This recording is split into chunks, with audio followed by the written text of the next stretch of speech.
Hello, once again, everybody. Here we go. What? Here we go. Yeah. No, here we go. My bad. Welcome back, guys. We're here for session 48 of, I think that's right, it's 48. That's what I put in the title. Yes, it is 48. Thank you. According to Shae's journal, it's 48. Oh, good. You have that right there. That's handy. DragonMetal Saga. And I'm your host, StormyD and Dungeon Master. Thank you all for coming. And these are my amazing friends and party members. And I'm going to let them run down the line, starting with this lady right next to me. Please introduce yourself and your character. Hi, everybody. I am itsStarKitty, and I play Shae, the Grey Elf Ranger, Drake Warden Ranger with a dragoon named Milo. Excellent. And then going down right to the man with the yellow plan over there. Yeah, that'd be you, BT. Howdy doody. I am BT, aka BananaTomOG, and I play Sindri, the sorcerer rock gnome. Nice. Going across the way right next to him in green. No, she's not a leprechaun, but she won't get pinched on on St. Patrick's Day. Go ahead. I am Druid IRL, and I play Thyra, daughter of Tyr, descendant of the Valkyrie, Gwenhavar, Rune Knight fighter, and Oath of Justice paladin, wielder of Raven's Edge, member of the Freelancers, and the diviner of Smites and Slayer of Demons. Okay. It's like 7 to 8 titles there, ma'am. 8,496 years later. By the end of it, it's gonna. We need one new title per episode. No, we don't. Yep. Yeah, because then Destroyer by the of time we're coffee done with dates. the last one, we'll just be sitting here for an hour while she rattles off her title. Just for the final episode of this campaign, she can do all of the campaign's worth of titles. Well, regardless, her title should go on a shirt. Yeah. And the next, speaking of titles, we have the nobleman right there, the wandering knight himself. Please introduce yourself, sir. Hello, everybody. I am extirpatefate, and I play Merrik, who's a wizard. We got a little guy. His name is Echo. Very cool. All right. So, the recap of last week. Jumping into it here, the recap of last week had our veteran adventurers back at home again. They had completed their back-to-back dual quest mission for the Micro Plex Corporation, and it went well. They were successful, and they were inundated with a lot of info when they got back, and to chat with Grimbane about their mission and what comes next. And so they've actually the characters have a busy schedule outside of actual adventuring. They even had to put everything down on a calendar. So the calendar items that I have are Thursday. Sindri plans to go to the Spell Tome Guild. I believe he was going to take Merrik along with him potentially. And then on Friday, the entire team has their meeting with Mr. Marburg, which is one of the dragon CEOs of the MegCorps. And then Saturday, Merrik is going to be going to Guildsong to officially, join them. And Sunday, potentially, if she even says yes or not, Shae might be having coffee or something with Mr. Hansen. And on either Monday or Wednesday, depending on some factors, the team wants to go see the Arms Master to gear up some more. And then finally, on Tuesday, Shae and probably Thyra want to go to Rangers R Us to help Shae do some ranger training. Yes. Did I catch everything? I believe so. Right that on. sounds As correct. much as I can remember. Yeah, we were talking about it on the phone when he was driving home, and I'm like, I'm pretty sure we have an entire thing to do. Yeah, So much things. lots of meetings. Yeah. All Shae's right. looking forward to questions to Mr. Dragon guy. Yeah. Before all that, though, I think one of the things you were gonna do, you were gonna craft your oatmeal to Oh, yes. Jansen Hansen. Did you already do that? You have something put together? I have the questions written down. I haven't crafted the actual oatmeal. Oh, so we're gonna discuss that for sure. Can I just really quick just say, as player, the thing that I am looking forward to the most of all things is the coffee date. That doesn't surprise me. I'm just so excited to watch StarKitty. Shae is very socially awkward, so if she does go, it's going to be very, very odd. I know, that's why I'm so excited. That's why I'm so excited. All right. So, with that, I guess that's the gist of it. Let's do the individual recaps. This is going to be a little bit tougher since it's been a couple weeks, but we can do it. I'm confident in our team's ability to pull this off. So, let's randomly pick.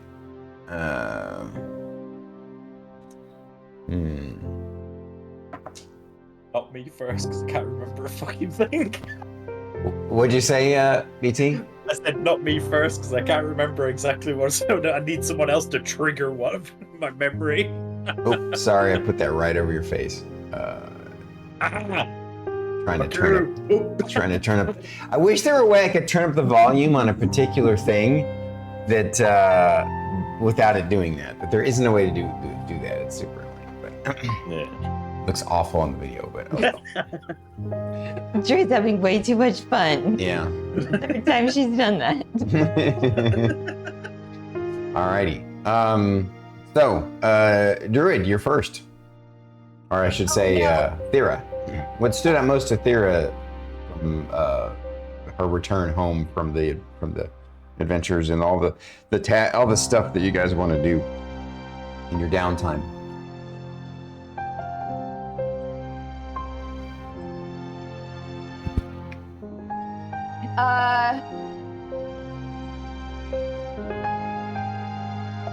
The idea of trying to woo somebody over just a mere cup of coffee still baffles me.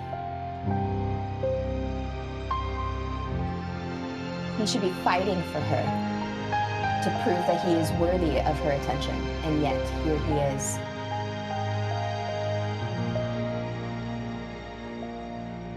I don't quite understand. I'm far more nervous about that than I am speaking to a dragon. At least I know what to expect. Okay. Fair enough. Merrik.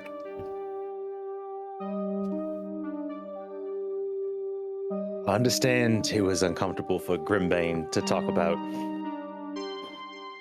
dating. However, did you understand what I had to deal with? I had to explain all of it to two of them. Surprisingly, sorry, Thyra didn't understand it the most. Shocker to me, not gonna lie. I mean, Shae has a lot to learn about societies. I understand that given where she's from, but Thyra has some semblance of culture. I know it's different culture, but how do you know what? Never mind. It's fine. It's fine. Shae, you do what you want. just know that if you go down this path, we may not be freelancers anymore if he wrongs you. I think we'd all be okay with that.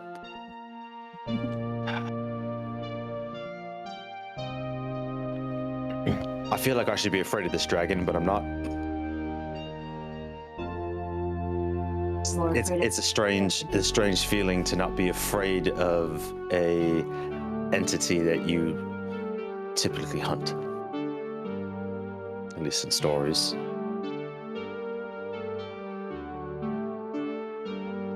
I think I need to get my eyes checked. Maybe the baker has something for me. Some motherfucker hasn't forgotten about the mystical eyeball in a room. Hey, your turn's over.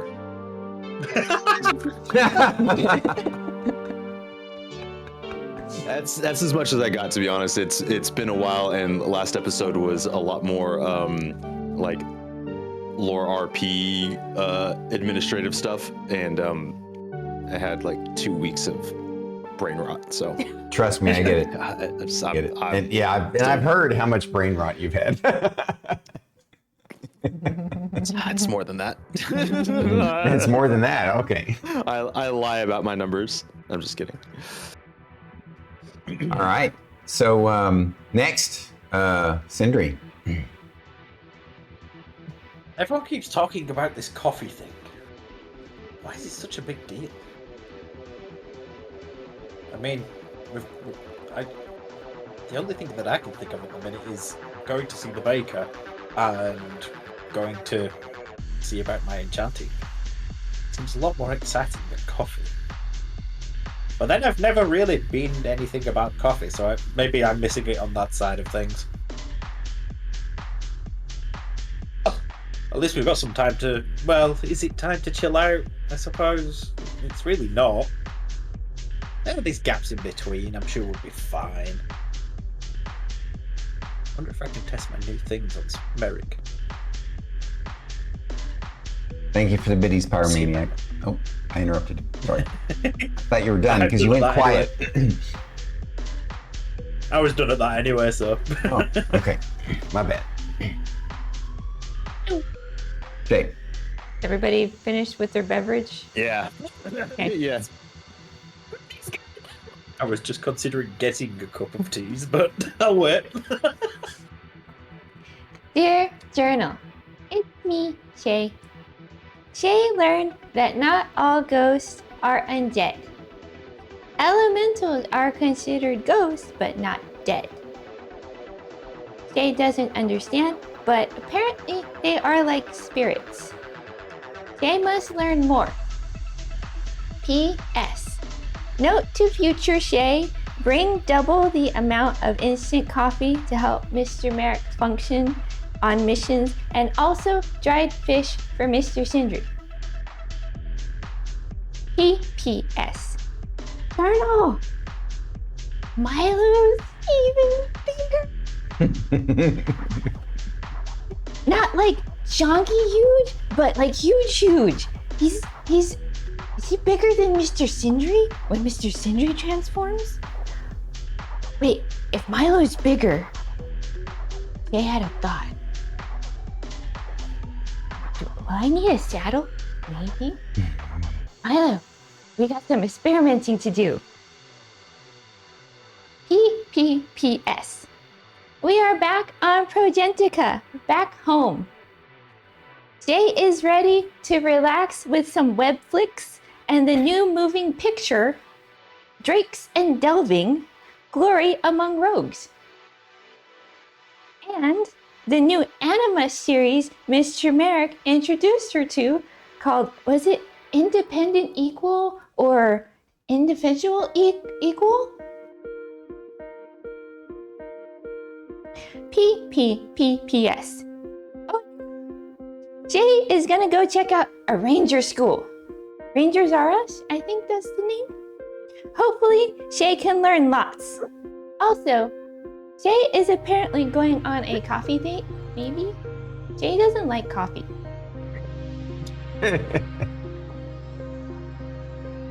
All right, so you got to explain some of those to us. What? I didn't get them. Wait. Yeah. Solo leveling? Which one? Solo leveling, was that one of them? Independent The equal? anime? Yeah. Yes. Independent what? Okay. Independent equal. Okay. Solo leveling? Well, Equal? Making Yeah. something Equal level, level. Is equalizing it. another synonym Yeah. for level. Okay. Yeah. Yeah. That's what I was thinking too, and I was like, okay, wait. What was the other one? The other one, Drakes and Delving, Glory Among Rogues. Just and Dragons. Dungeons and Dragons Honor Among Dragons Thieves. Honor Among Thieves. Oh. Yeah. Okay. I thought I caught that. I was trying to keep it with the D&D theme. That's why I'm like Drakes D&D and reference Delving. within D&D. Yeah. Yeah. No. That's good. I like that. Yeah. It's so good. Yep. Yeah. Well done. Shay's ready for her moving pictures. Hi, Rusty. Webflix. Hey, Rusty. What's up, buddy? Yeah, you know Webflix, the Netflix. Mm-hmm. Web is another name for net. Yeah. That one was obvious, but I liked it. That was good. That was good. That was good. Oh, what's funny is I think there actually is a company Webflix. called Webflix that did some kind of streaming, but I could be wrong. I'll have to Well, Google it. But at any rate, now. well done with all your recaps, guys. I appreciate you. There is. Let's jump into it. We're gonna go chat dark, guys. Thank you all for joining us. You're amazing, and we'll see you at the intermission in a couple hours. All right. I mean, the recap is real. What do you guys want to do first? I believe that you guys were kind of helping her decide. You were gonna send an O-mail back to Jensen Hansen with questions before going on this potential.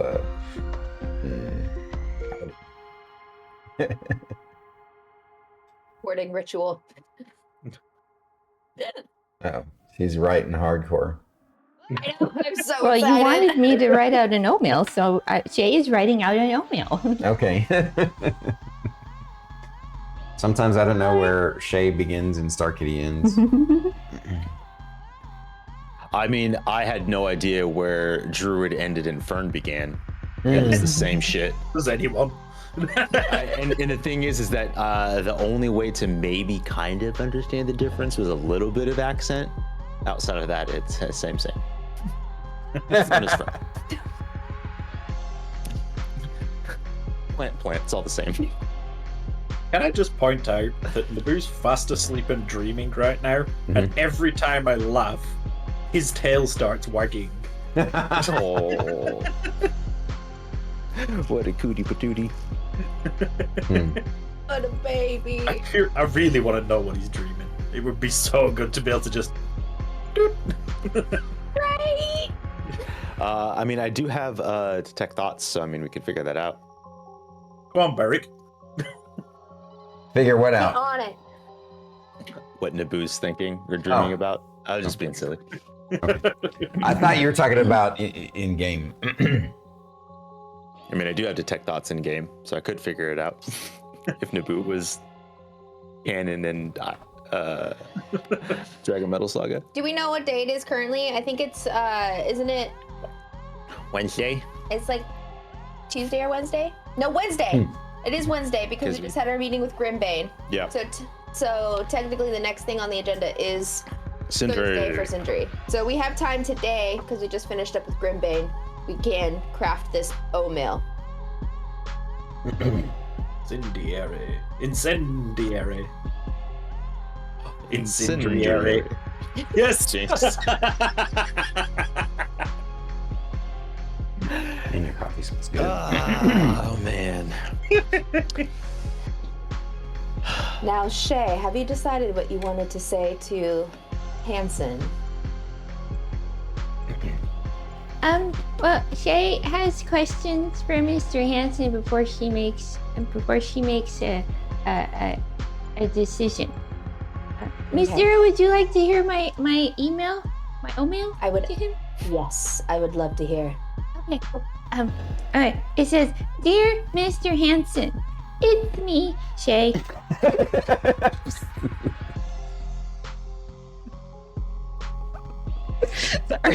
No.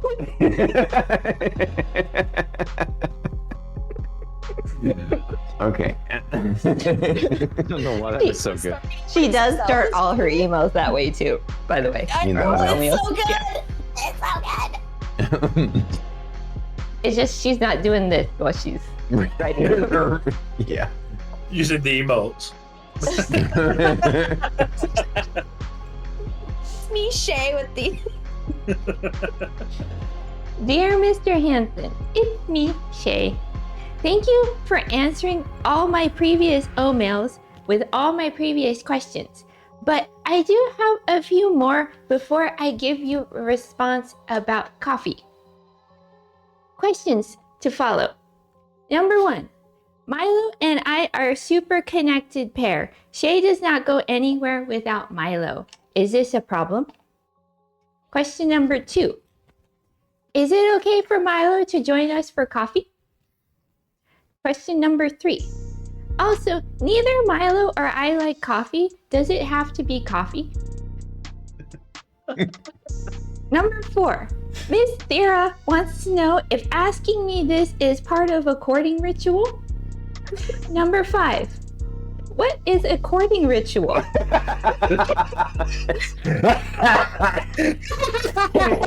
Oh, poor Hanson. Oh, shit. Number 6. If this is part of a courting ritual, Miss Thyra says you should offer more than just coffee. Is this doable?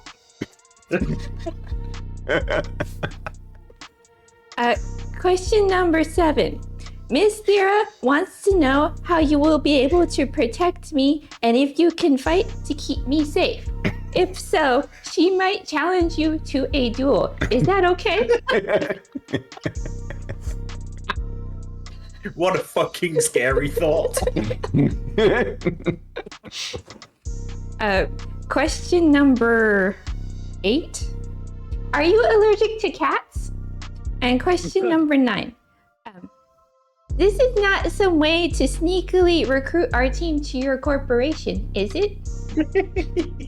God. Hopefully these questions are understandable. If not, please let me know. Shae. I feel that those are all adequate questions to be asking him.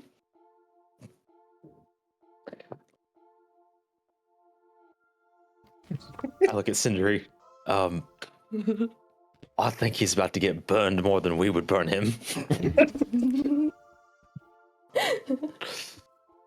Sindri tries to hold his himself together and just. Does anybody else have questions to ask Mr. Hanson? They would be happy to add them.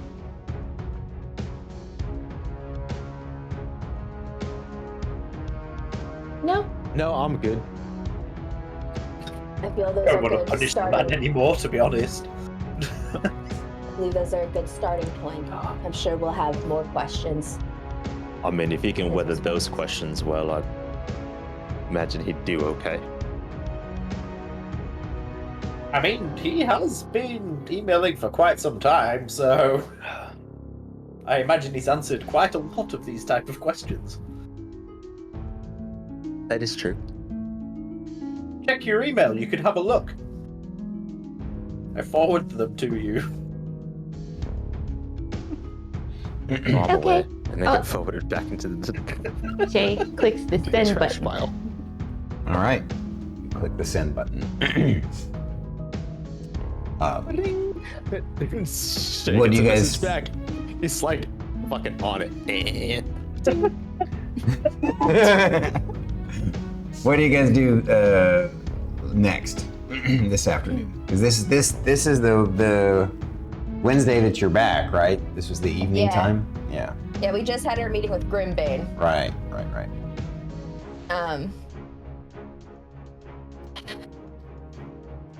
if you'd like, we can just say that you guys just chill out and you know, goof off for a while. Maybe. Yeah. Go ahead. Thyra gathers the team.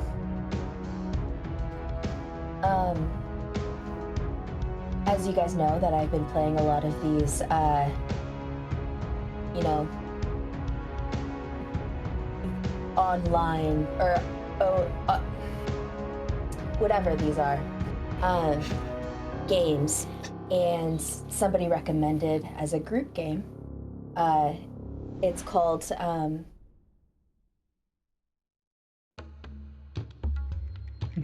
Race. I'm not as clever as Shae is with StarKitty.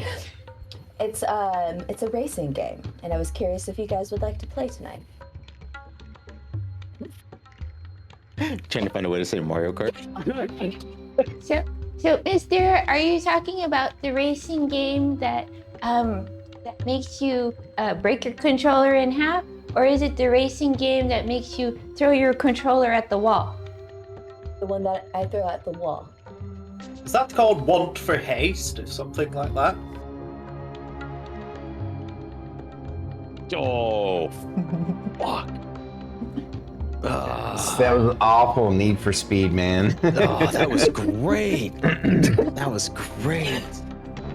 That was good. It was the first one that could put together. I thought it was that. I said it was awful, but it was actually really good. So good. No, that's the one that I break my controller. The other one, it has more colorful. I figured you guys would be into it because it has like a similar color scheme to those animes that you guys watch. Wheel Spin 5? That's an obscure one. If anyone gets what that is, obviously. Not Gran Turismo. I was trying to think how I could do Gran Turismo. I wasn't, I gave up. Oh, So, or what did was you it want to play again? Warped Steel? Twisted Metal.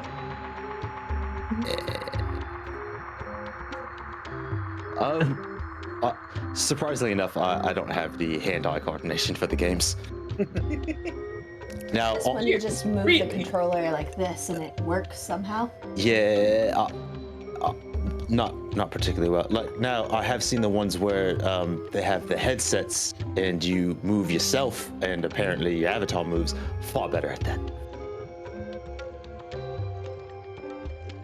Interesting. Yeah. Okay. I thought I would ask, but I'm just gonna go. I don't understand games. I don't get the appeal. You know, I don't think I've actually played any of them yet. I get too invested into the technology of these things and never actually use them. They are quite entertaining. I do have to say, Shae has fun watching Miss Thyra when she's doing the on Oracle gaming. When she's running around, you know, fighting people. I don't know how many times she's told others to make sandwiches, and they did. It is correct. For some reason that that's an insult on the Oracle. They say it's specifically geared towards women, but that's still a confusing concept to me. Apparently it's supposed to be an insult. So I just started saying it back.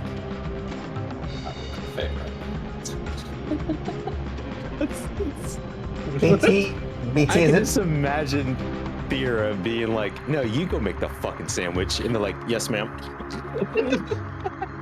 BT, is it possible you could move your mic slightly closer to you? You're a little bit faint.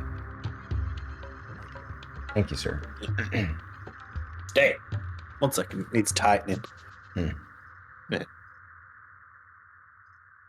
then the rest of the night they just play Mario Party. All right, so you guys are playing some video games in that evening, and that night, not too late, in round 8, you know, somewhere between 8 and 9, you get a response back. I'm gonna need to look at those. Oh, That was a lot of questions. I kind of combined some of the questions. Oh, really? Yeah. Okay. So the first one actually starts with what I listed as number 1. so excited. You need me to read them to you? Yeah, let's do that. Okay, question number 1. Milo and I are a super connected pair. Shae does not go anywhere without Milo. Is this a problem? Okay, he responds. He creates bullet points and responds to your questions. Bullet point 1 is his response. No, of course not. I expected you to bring him. Question number 2. Can Milo join us for coffee? Yes, see above. Question number 3. Also, neither Milo and I like coffee. Does it have to be coffee? His response is, of course not. Lunch or dinner if you prefer. Question number 4. Miss Thyra wants to know if asking me this is part of a courting ritual. The response was, oh, wow. Interesting. How direct. I suppose I would like to get to know you better? Yes. Question number 5. What is a courting ritual? Oh. Okay. Well, a courting ritual is when an interested party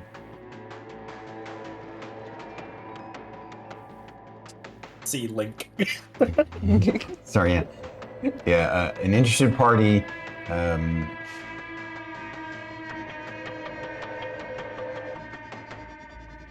attempts to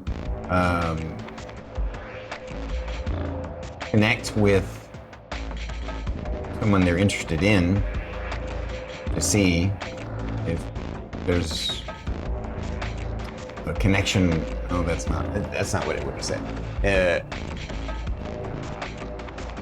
I love this too much. An interested party attempts to. So I'm trying to do this from Jensen's point of view. Yeah.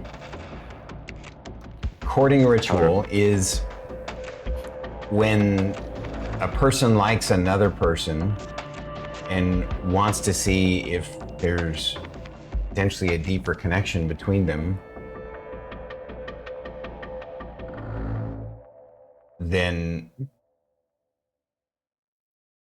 that person tries to spend time with the other person and show that they are interesting. Okay. Question number 6. If this is part of a courting ritual, shouldn't you offer more than just coffee? Is this doable? That was the one from Miss Thyra, you said? Yeah. Of course. I was offering a coffee date because I wanted to show that I have the intention of taking things slow. But if you would prefer, I would be happy to take you to an expensive restaurant for dinner or lunch. Whatever neutral venue that intrigues you the most would be fine by me. Wait, what'd you say? I said Molden's Pit. Thyra sat in a booth opposite. Yeah. Okay. We're going to Grimplane's place. Yeah. Question number 7.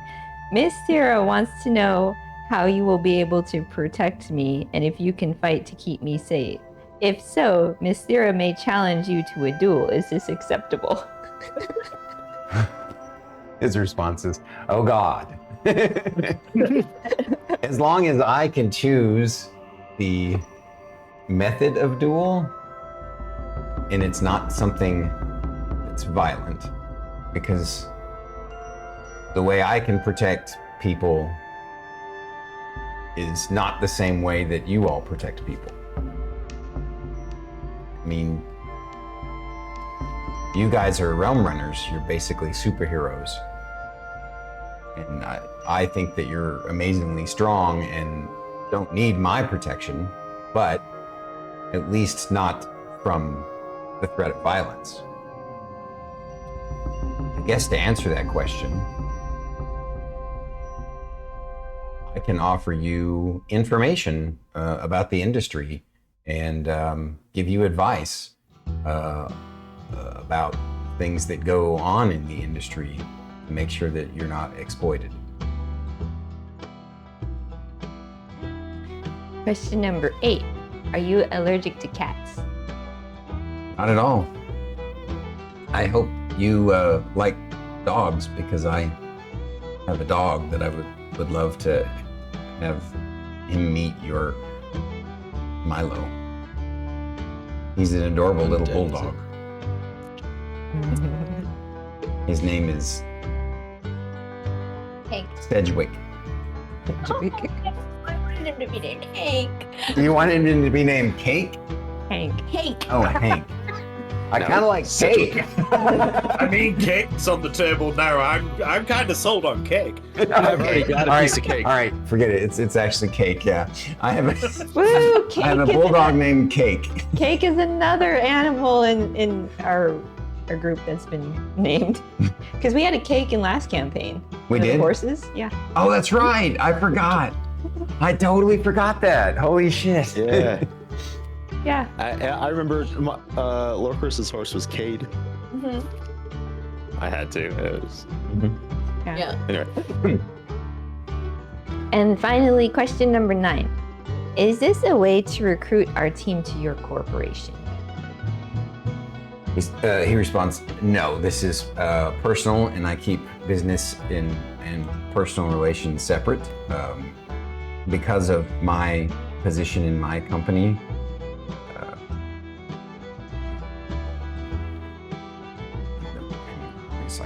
because of my position in my company kind of got a little bit downgraded because of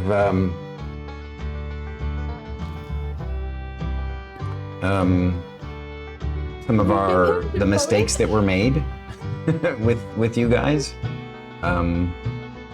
I don't think that there's a conflict of interest at all.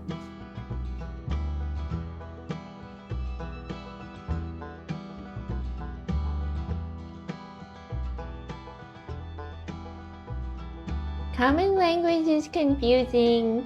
It doesn't. Words mean many different things.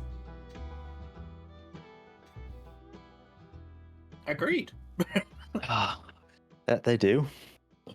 That they do. Like, coffee means a drink, but it also apparently means something else. Not really. I put It's a it in Shae context. I know, and I'm trying to ensure everybody understands correctly. I wasn't bothered about understanding.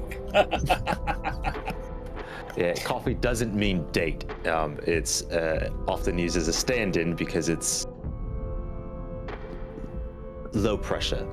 It's easy to turn down a coffee date because in a lot of ways it's inexpensive compared to going to a really, really nice restaurant. The stakes are a little bit lower. It's a little bit more casual. It's more of the intent, not what it means.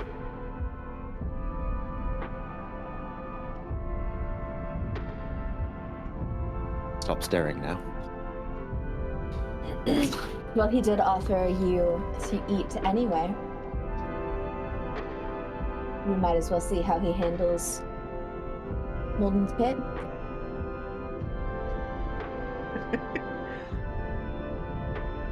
I will If be he's fair to interested the in man, you. Thyra. If that's the case, you're not allowed to sit opposite. I'll be in my I'm pretty favorite sure place. both me and Merrik saw where that was going. Well, he's gonna have to.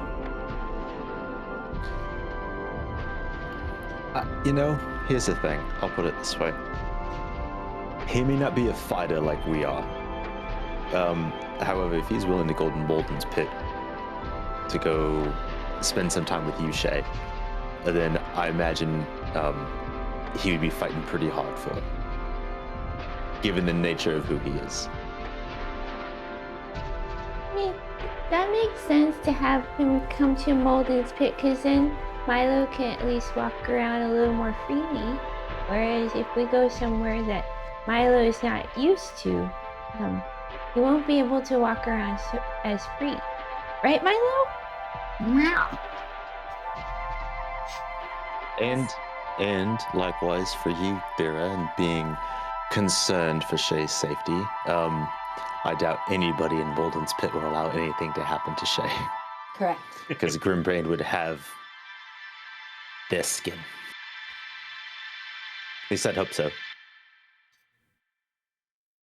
I trust that Shae could take care of herself as well, and I know Milo will not allow anything to happen. No. And we've seen what he's turned into. He's a monster. I mean in a good way. I don't mean that in a bad way. About that time, he comes walking out of the one of the back rooms, but he's in his larger form, and so he just looms, taking up the whole space of the apartment. And looms over, comes over, and gives you a lick on your forehead. Oh wait, he was already there because you talked to him. Yeah. Never mind. All right. Are you gonna just I'm gonna amend transform that. right there? He plops down and flits over next to you and plops on your lap and curls up. I guess, Shae, I do apologize for being protective. Raid. Thank you, Whoa. Grims, for the raid. Oh my gosh, arigato gozaimasu. That means Kieran Grim's should be here. following. I was gonna say. It's Grim. Grim's here. Welcome in, Grim. Oh, hey, and Double O is here too. Double O Fasho, what's up, buddy? How are you? Doing good. Oh my goodness. Thank you for the raid, Grim. So, There he is. Kieran! There he is. there he is. Hi, Kieran. Hi, Grim. Thank you guys for the raid. Kieran, Grim, you guys are amazing. Thank you so much. What were you guys up to? What game were you playing? Did it shout him out? Yeah, it did. Dive into D&D. No, that's... What? Grim Oh, wow, says, he I would wrote like that. to say I'm not just the warm-up show for Kieran. You were not. Of course not. You're his buddy. That just means you rated out first before Kieran did, Grim. That's right. You're It just just quicker. means that you're on time with your raids and Kieran's too old to react quick enough.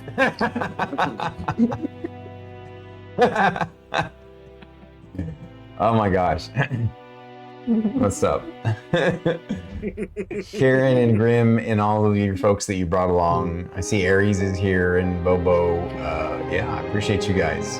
And Double O for show. And of course, already here, Vlad and Rusty and White Seer, if White Seer's still here.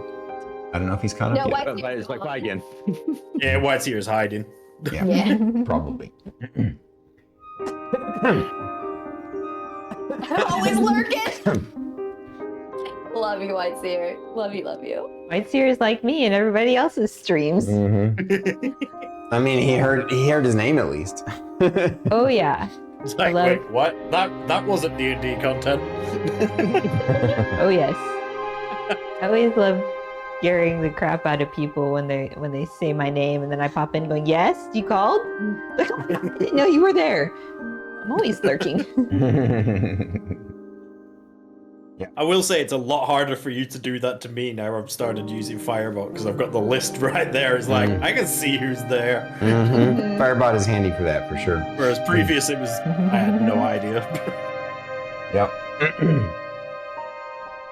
But All right, so we were discussing an O-mail to Shae, and her response O-mail, and then his response to her response, and at the end of it, he would have said, "I'm still open to whatever you would like."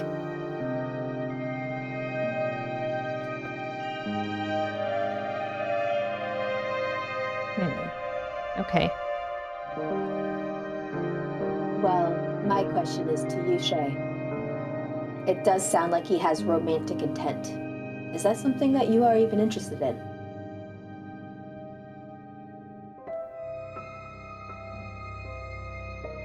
He doesn't understand the question.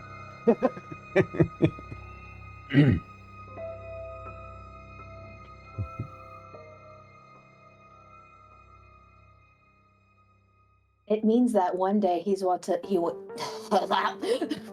It means that one day he would possibly want to marry you, settle down with you.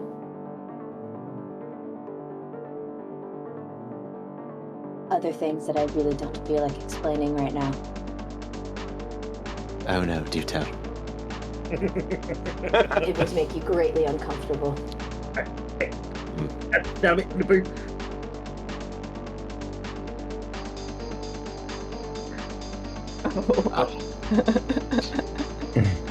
He'd wrapped the cable round his head because he'd just turned over on himself. What a dweeb.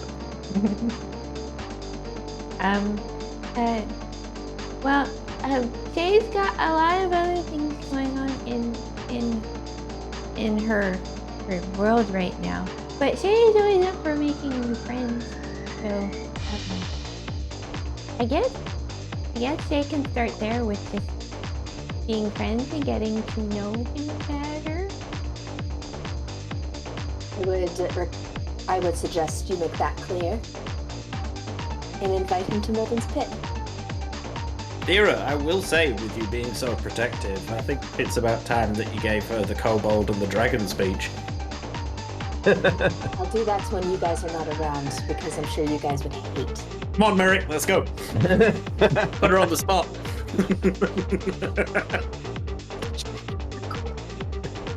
Oh god, I hate it. For the record, somebody put the birds and the bees in chat, and I was like, how can I use that?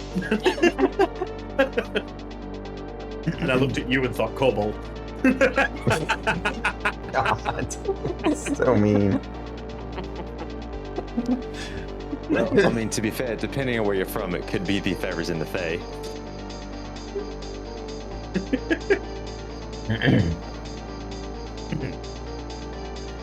I think I know a few people who had that speech.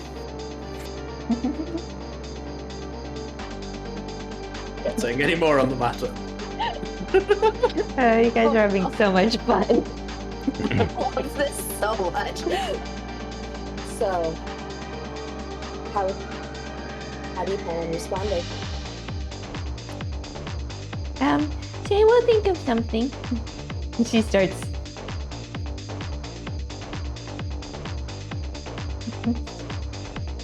Literally thinking how to respond. There's that like processing wheel over it.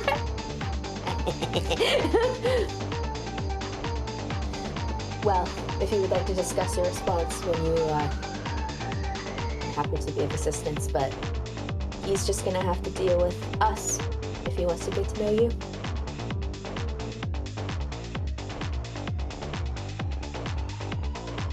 Okay, we'll write out a response and discuss it with you, Miss Thyra, before I send my reply. Shae's gotta go make dinner now. I love Shae so much. Alright. Thursday? Okay, so I will say in the evening, like after that, as they're winding down, Merrik is gonna go on the Oracle because he has an idea and he wants to see if it exists. He's gonna just search for like boots of flying and just to see what's out there, to see if he could like, just curious, totally window shopping on Zanima, kind of. well, like obviously he's going to for- have to go on the Realm Runner intraweb Yeah. for that, not the Yeah. straight. But you get where I'm going. I mean, she's like, I'm just curious, like, what's the running rate? Can we do something better? Like, I don't want to prepare the fly spell, but I could see it being useful. I don't know. And he's just like bullshit wasting his time, window shopping for dumb shit. Starts looking for those. Oh, look at this. Anime statues. They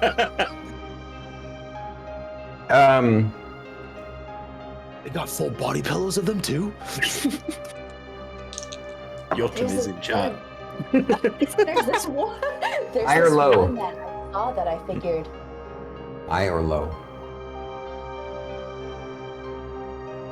Low. 46. So you, as it turns out, you do find there's a sort of surplus supply site that you can find within the Realm Runner intra webs. Most of the stuff that you'd seen there before is like pretty low end stuff. But as it turns out, apparently they do actually have a pair of used winged boots. And what they do is while you wear these boots, you have a flying speed equal to your walking speed. You can use the boots to fly for up to 4 hours, all at once or in several shorter flights, each one using a minimum of 1 minute from the duration. If you're flying when the duration expires, you descend at a rate of 30 feet per round until you land. The boots regain 2 hours of flying capability for every 12 hours they aren't in use. Just gonna bookmark the page. Yeah, they have they have one on hand, and they are selling for. Let me see.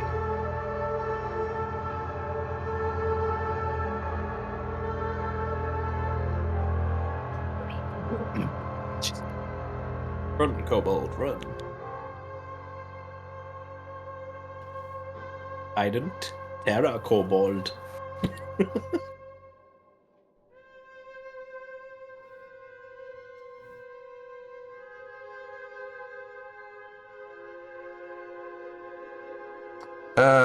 They're selling for 6,000 credits.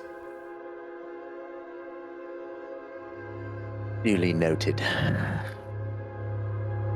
Whoa, where did we lose the druid? You should go to the bathroom. Body bladder. Yeah. Yeah. Okay. She went to the litter box.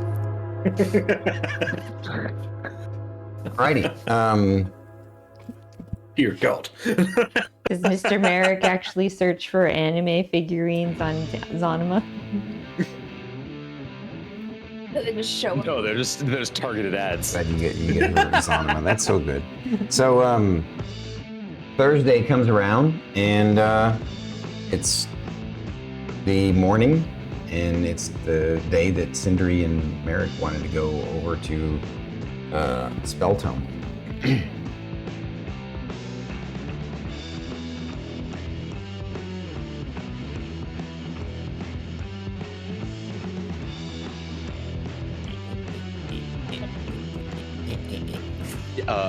Like a 30-second montage of travel. Oh, no, I was saying, was there anything else that you guys wanted to do or say? I'm trying to find it. 30-minute montage of you guys taking public transportation? Yeah, and then we have that. We totally have that one shot like in what was it? Jujutsu Kaisen, where they're walking all like, I don't give a fuck. Just strutting down the street. When I did have you get no- my license so I could fly down the street? Yeah, I have nothing until later. Cough, cough, another 2 levels. What?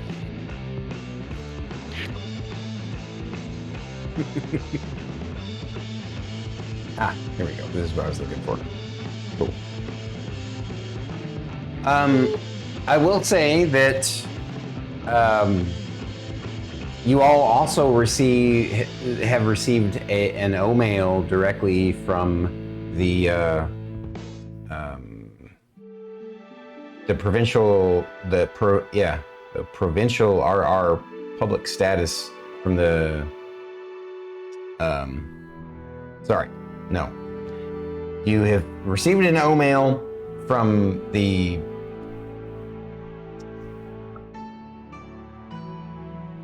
main Realm Runners Association that you all registered with at the beginning, indicating that now that you have reached Ruby status, you can start applying for potential potentially get the provincial RR public status license. Although its requirement is that you are licensed, that you have been upgraded to Class A or S tier first. But you can still start applying to get through the process, and there will be some tests to take and stuff. So, yes. And for clarification, this license is the one that we could like walk around openly on Progentica. Is that what you're? Yes. Yeah. Okay. Yeah. Just making sure I understand. Yeah. What that was. And you've been even more inundated by the Omega Corps, by different recruiters from different recruiting agencies, from the Omega Corps directly, from some of their subsidiaries.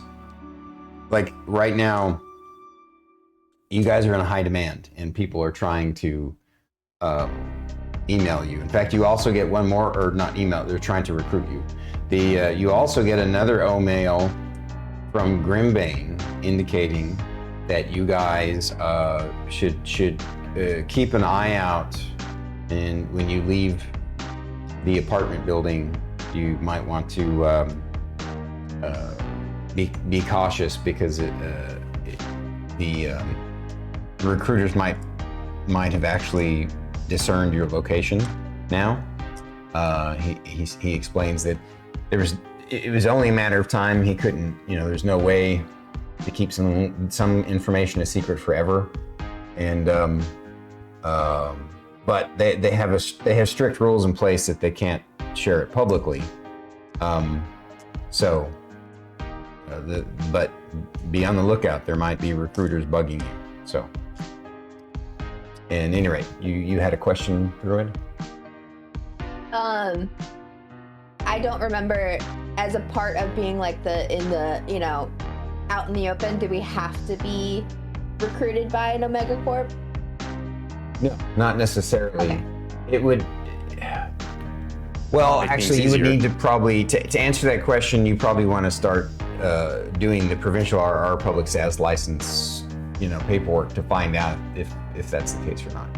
Because it's not too clear. It's one of those governmental kind of things, so it's not too clear.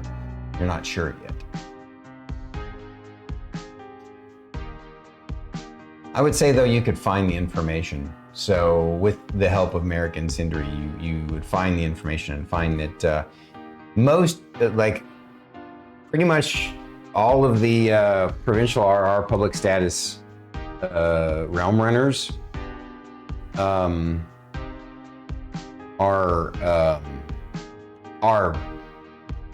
been contracted to an Omega Corp at one point in time or another. But there's nothing in the laws that requires it. So you guys would be kind of unique if you didn't. I like that. I was just thinking Thyra likes that. I'm fucking different, bitch. I'll tell you to make the fucking sandwich. Do you know who I am? Are you aware that you are calling somebody that does not give a fuck what you think? Like, You realize that I'm a realm runner? I can just fly to your house. Oh, I could see Thyra going, I have a set of special skills. I have friends with very special set of skills. I'm gonna go call Mia real quick. Oh, your monk friend. Why? You have a team. But my gym rat friend, though. Come on. She needs to bloody her knuckles. Sorry. There's a lot of spiraling happening in today's episode. We're not allowed Oh. to skip D&D. Like we just we Dude, do that every time because this is if after we take a break, this is every D&D session after a break. Yeah. We cannot focus. I mean, I'm locked in, ready to go. Oh, Yeah. You're not. We'll get there. Happy to be here, guys. I know. All This year right, or the so it's Thursday, and Sindri and Merrik are going to go over to the. So I was right; it is the Beltome Society, and yours is Guild Song. Yeah. Yep. So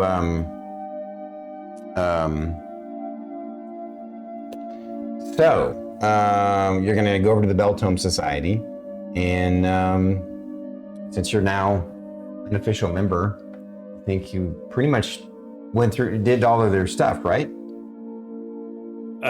Just the last thing on the list is them questing me to get something. Oh, right. Okay. Because I got them something that was above the thing, but it wasn't something that they specifically asked for. Yeah, it was that warlock. The rod. The wand. Yeah, or Yeah. rod. Rod Gotcha. of the Pack Keeper.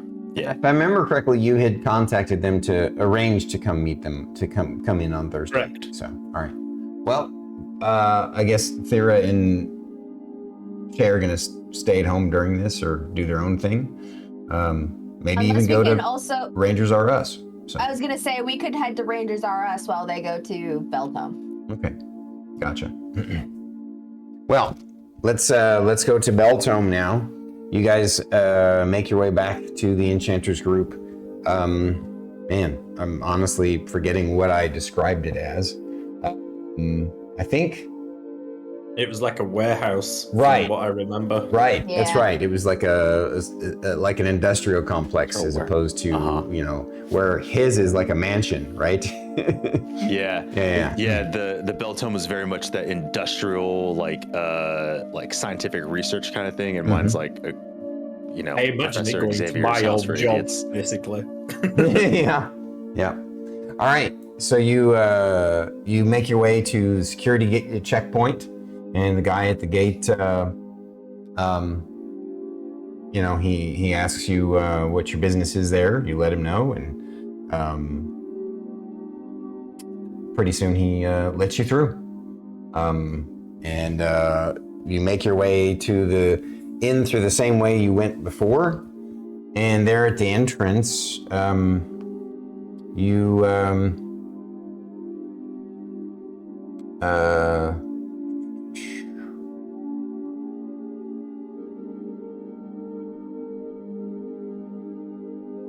Will say, fountain pen and leaning on a pad of paper that's not solid on your leg, not a good combination. Oh yeah, awful. Oof.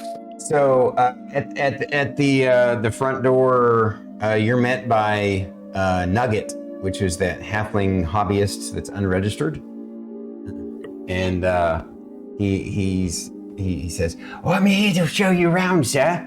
Welcome to the group. I believe you only have one other accomplishment to accomplish before you can be a formal permanent member. Is that right?" Yes. I've just got the final thing left on the list. Right. Where they've got to request something specific. That's right. Okay, that's excellent. That's wonderful. He says, I think that I was told to come greet you and attend to your needs.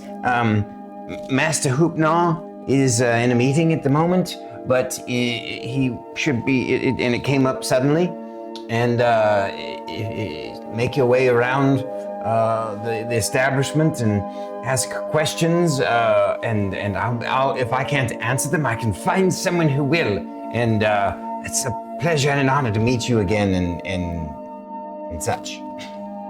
Indeed. Good to see you again too, Nugget.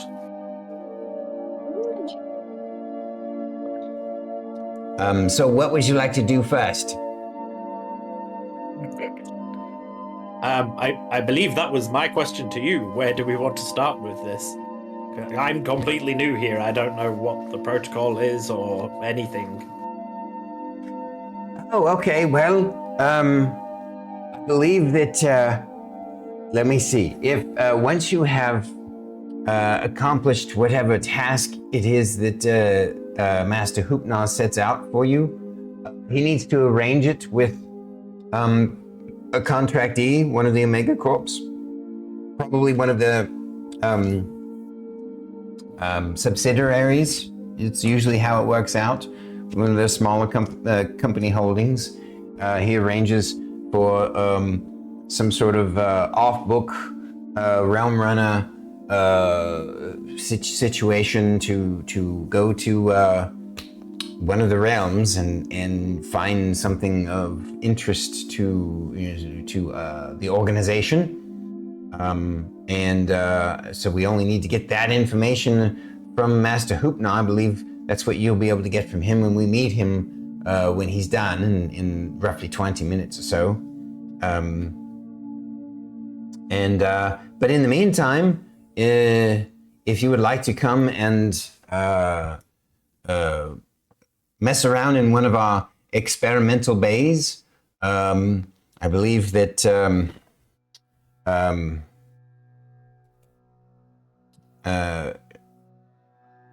Sri Doken is doing some interesting experiments. So if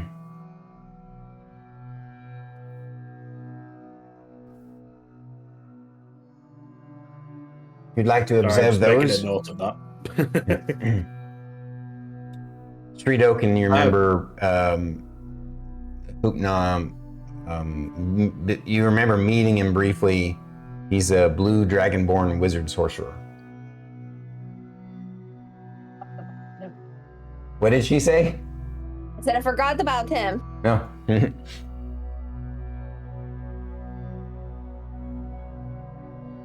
Yeah, I mean, whatever do you feel like the best thing to start with is, because, like I say, I'm starting at the very bottom here.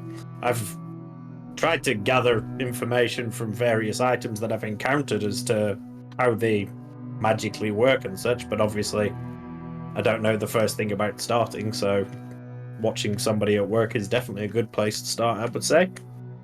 He's like, and of course, I believe I can also take you to our information core so that you can potentially, read up on the basics to get started on enchanting.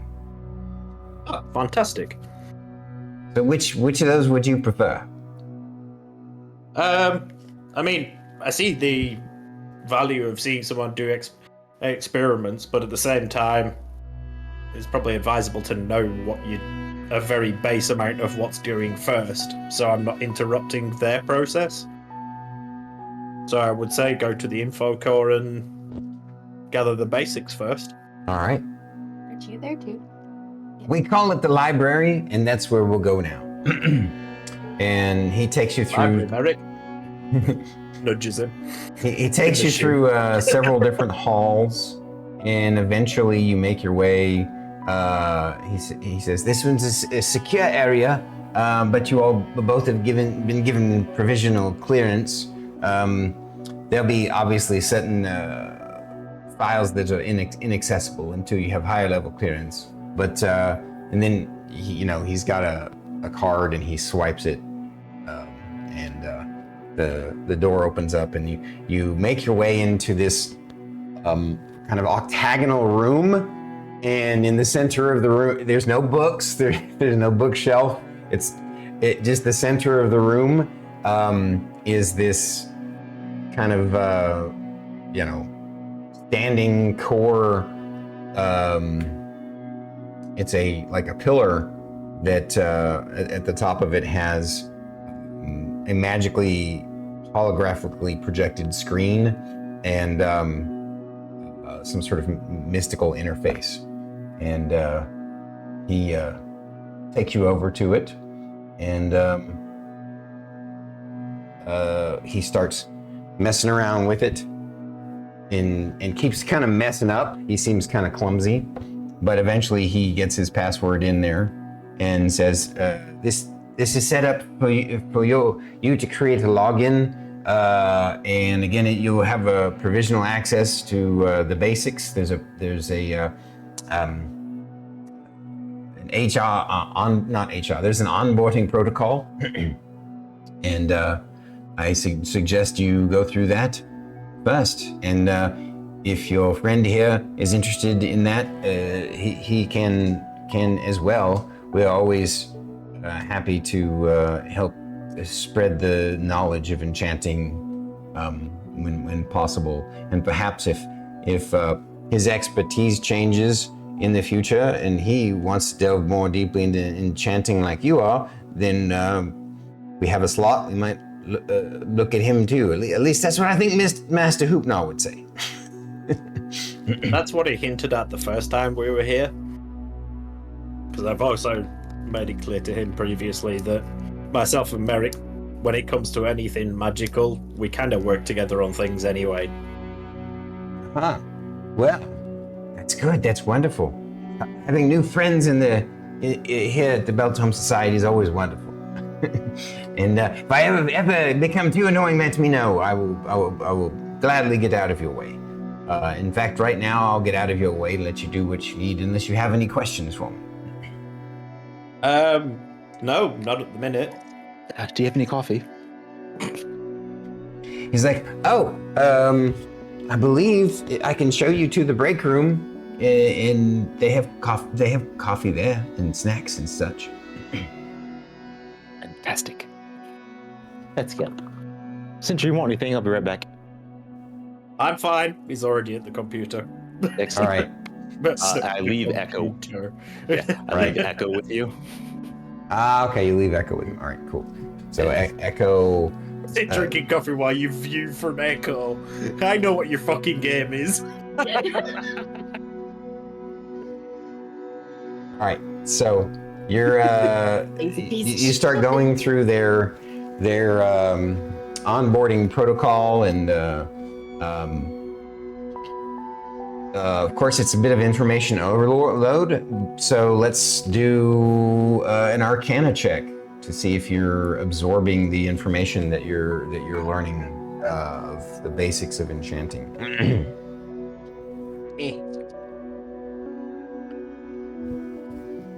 I swear to God, if you tip on the floor like you did last time.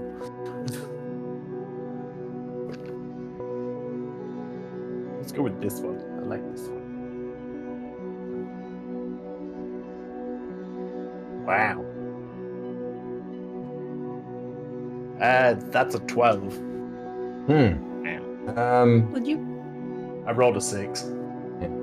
You're struggling a little bit with some of the concepts, just because it's, the way, you obviously have come from a much less advanced society. And even though you understand intuitively about magic as a sorcerer, it's not a book learning, and so that's why you're struggling a little bit with the basics. But you're wise enough to, in your mind, set aside some questions and kind of press on and figure out what you can, and then ask questions, of someone. But you also get the sense that you probably should ask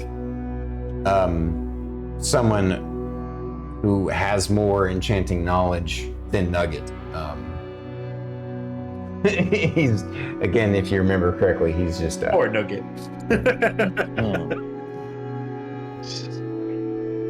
All he's got up there is a nugget. So Every industrial complex has a nugget, if not several. I can already think of 3 from my previous job. And that's just for my shift. Gotcha. After a while, you guys go to the break room and you get a snack and some coffee, and it's a pretty nice break room.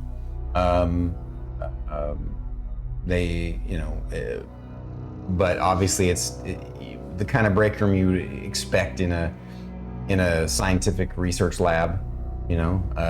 Grab what you want and get back to work kind of place. And reminiscent of some of the break rooms at the academy. It's like, nope, this is strictly get your food and go. Yeah, exactly. Yeah. No table. And so you're Is now the coffee even warm? That's the question. It's from a pot. there's a Keurig machine.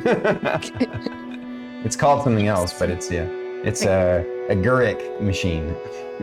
Oh, we don't even have one of those in the apartment. Shae hasn't found it yet. All right, so you eventually make your way back, and I'll let you now, with coffee and snacks, and you guys start working together on it now. Let you guys do another Arcana check.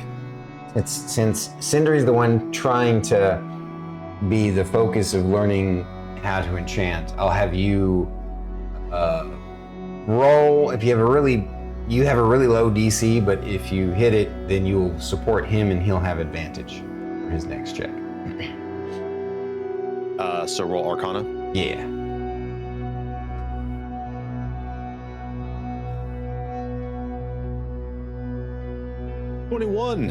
Damn. Okay. Yeah, you're easily able to help steer him around some of the abstract concepts and once you do, he's like, oh, okay, I get that now.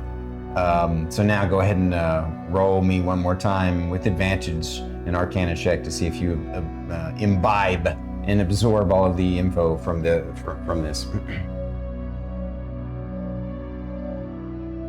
23. Ah, perfect. So you For the now record, I rolled a realize 16 and a 17 that time. Like, where the fuck was that roll last time? So one of the just wanted my things help, that it's you okay. get from this, basics course is that first off, you can enchant almost anything, but certain materials are far more Liable. adept at absorbing and retaining magical energy.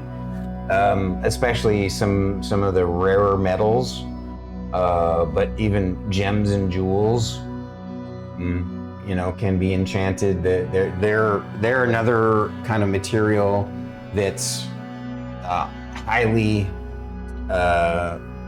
enchantable. The most enchantable is the 4 rare metals,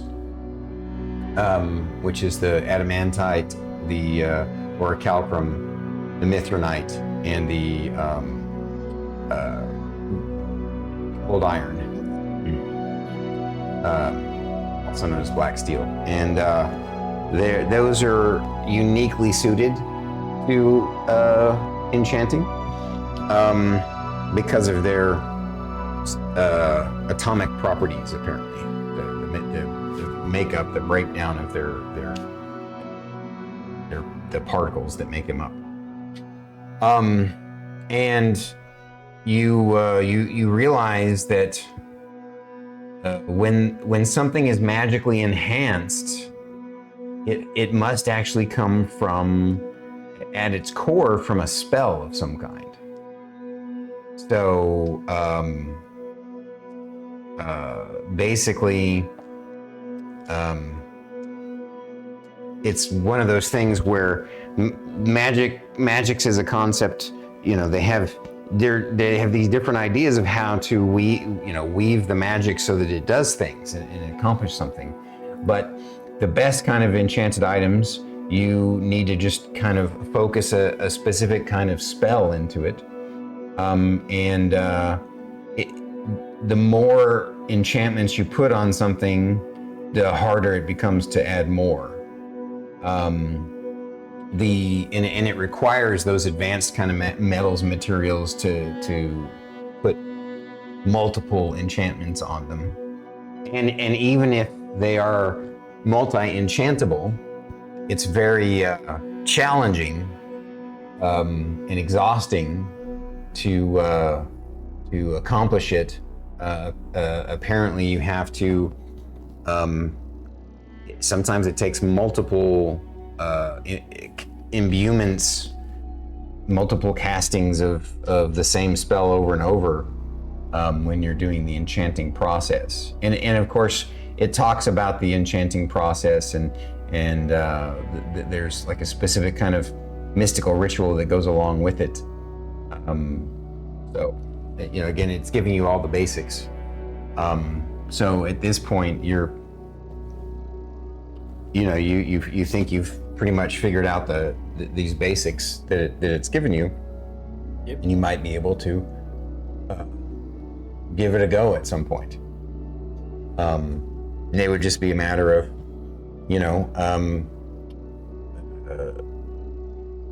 you will get, that should you accomplish the final task and become a full-fledged member, you'll get your own research office, and that in that office you'll be able to access some of their less expensive materials that they have on hand at no cost.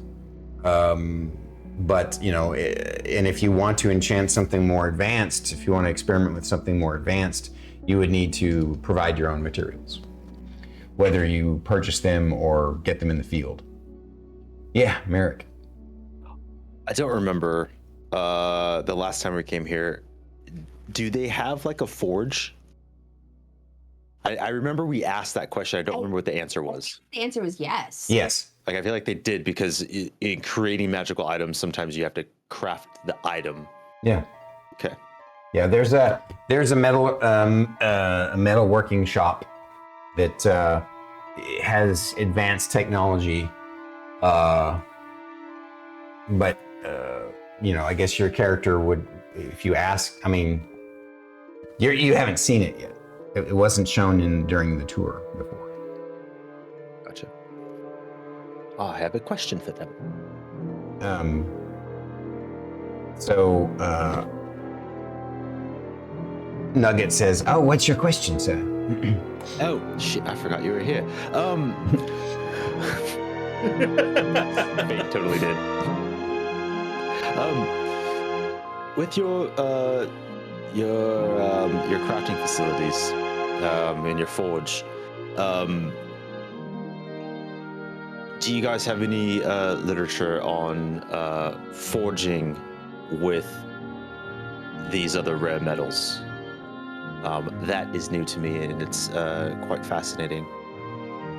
I am a smith by nature in a lot of ways, so that's one I've never touched, and I'm just curious to know He responds some with, things about it. Of course, there's detailed files on that kind of thing. Of course, you would have to get,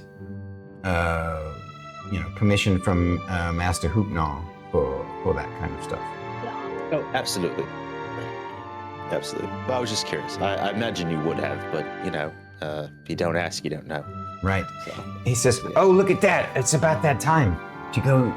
I think Master Hoopnaw's going to be ready for you all. That way, you all can ask him any questions that I couldn't answer. And let me take you to him. Follow me." And he scurries off. He doesn't even wait for you guys to catch up. Except every once in a while, he'll stop and turn around and make sure that you're following. And so you guys eventually follow him and back to Master Hoopnaw's office, which you'd seen before. And you remember this place is kind of a maze. It's it's not like it's literally a maze. It's designed to be confusing. It's just like some industrial offices are like confusing. One too many corridors for no reason. Yeah. But it's there. And you now find yourself back again in Master Hoopnaw's office, and his presence, this 635-year-old elven artificer and retired ex-founder of the Avatar's beta team for General Toshisomi Dynamic. And he says, I don't remember this guy's accent, so I'm just going to wing something. Hello, welcome, my friends. It's good to see you back. It's an honor to have you once again. And I am hard at work trying to arrange a special quest for you, but I hope you don't mind. I might have overstepped my bounds a bit. So you would forgive me for trying to take the initiative, but I've actually been in communicato with Olvanik Lee over at the Guild Song, because I know that you too, Master Merrik, are in the process of joining their group. And so because of that, in the interest of saving, time and more efficiency, and to create more efficiency, we're working to send you on a combined quest to accomplish both at the same time as a group. It will take us a few days to arrange something. We have, to be honest, it's because between Master Lee and myself, it's quite difficult to decide what should be the priority, because there's so many things that we're interested in. So if you'll forgive me, I don't have an answer as to what you can do today, but I will in short order. And someone write that down, and so that it'll be kind of a next time thing. Someone make sure you remind me that we need to do that. I'm going to give you a combo quest, combo guild quest. Call it that. And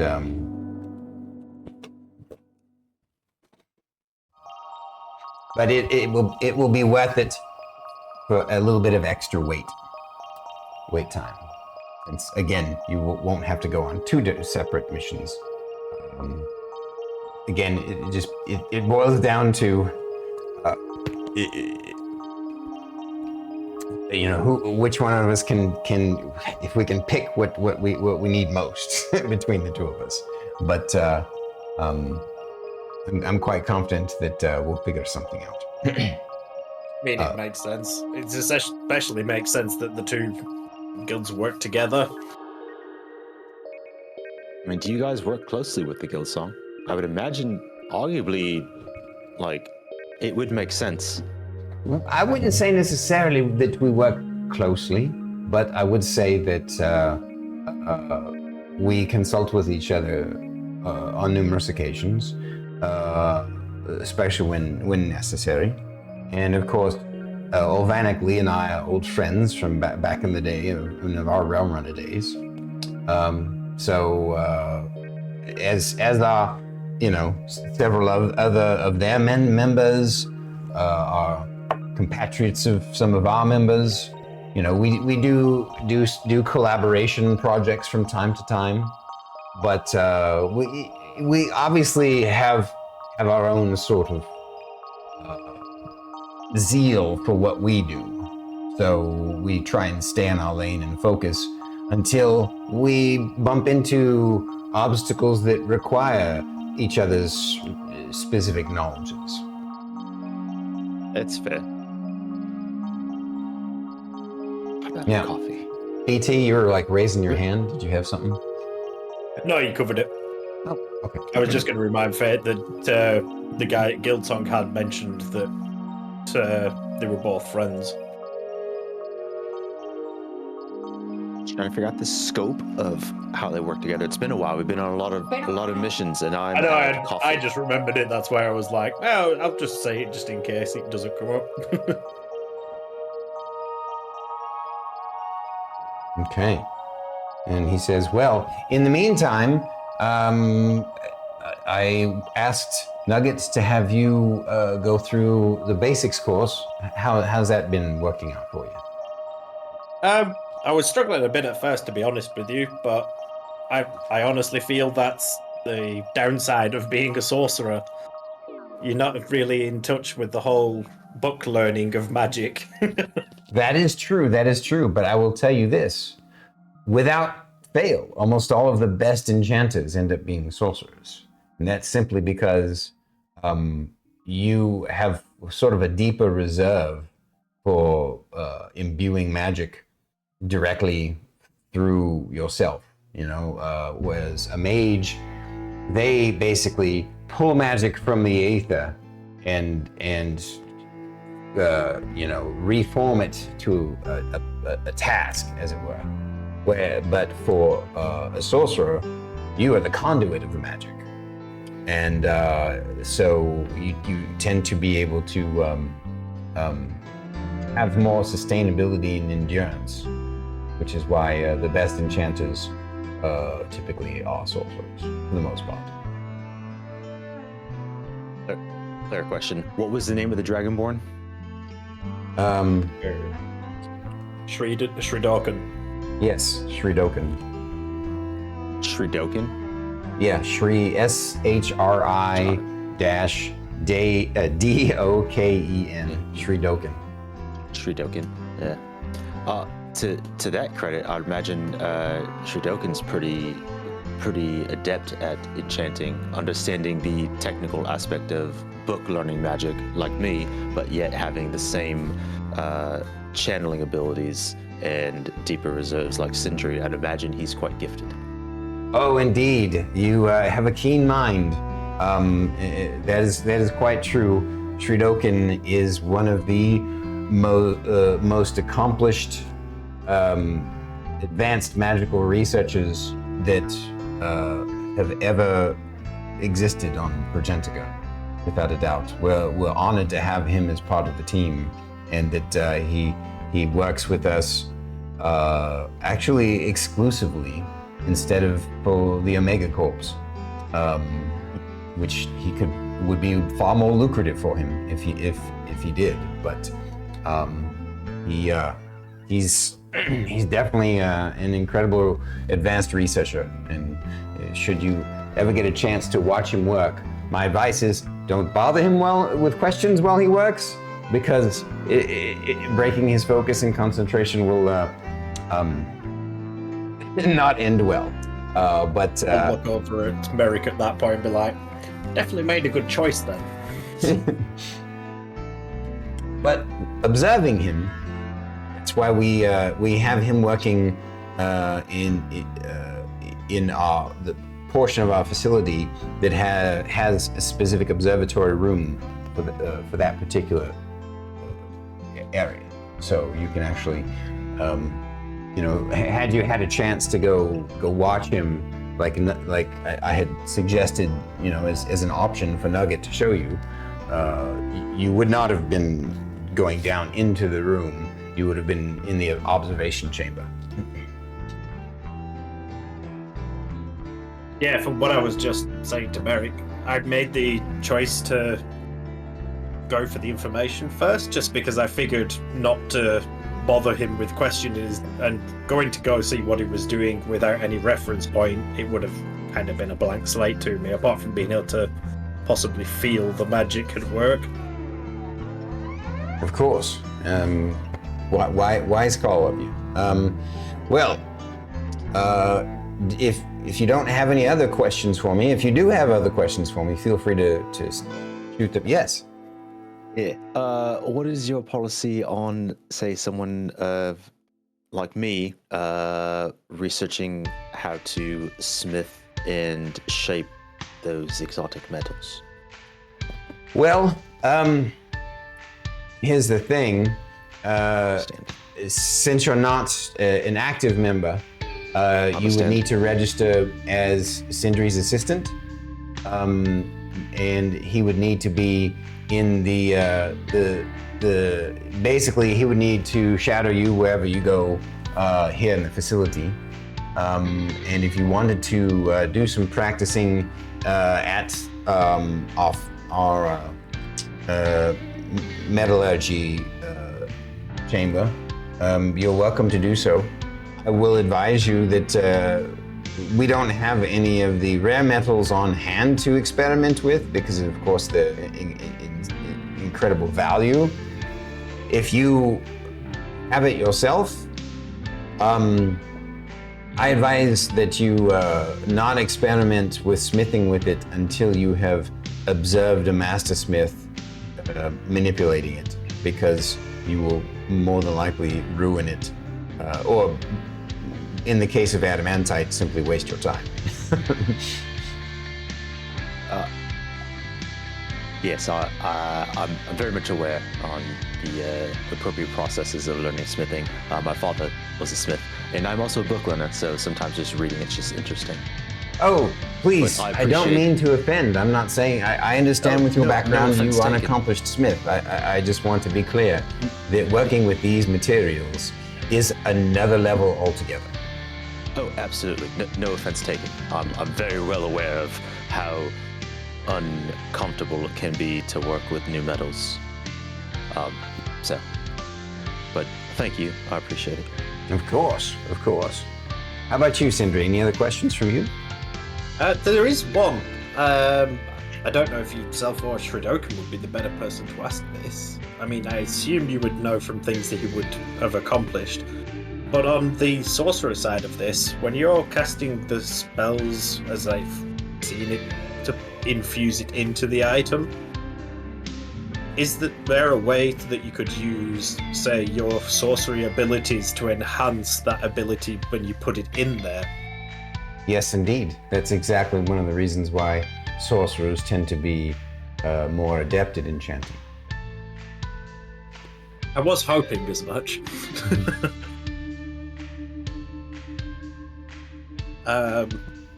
Apart from that, so in terms of raw equipment for when you're doing this, what do you need apart from like the base material, obviously your ability to cast spells? Is there a list of materials that you'd need on top of that, or? Well, that would be in the next level of Beyond the Basics course. Okay. And once you have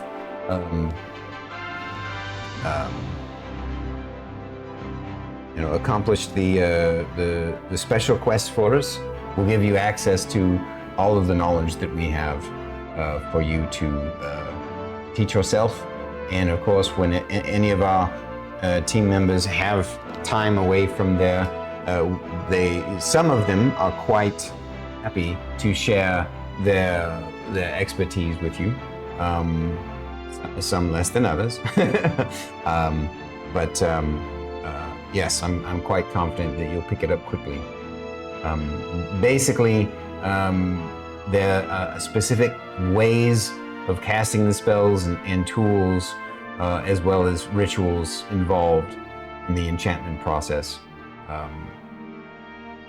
that will become more clear if you take the advanced course. Yes, Merrik. Thank you very much. I understand with enchanting, at least to some degree, that usually it's one individual doing a lot of the work. Enchanting in tandem. Giving you an example. Let me interrupt you a moment. That's actually a fallacy. Most enchanters don't work alone. They actually. Oh. Now, here at this facility, we frequently do, but that's only after years of experience.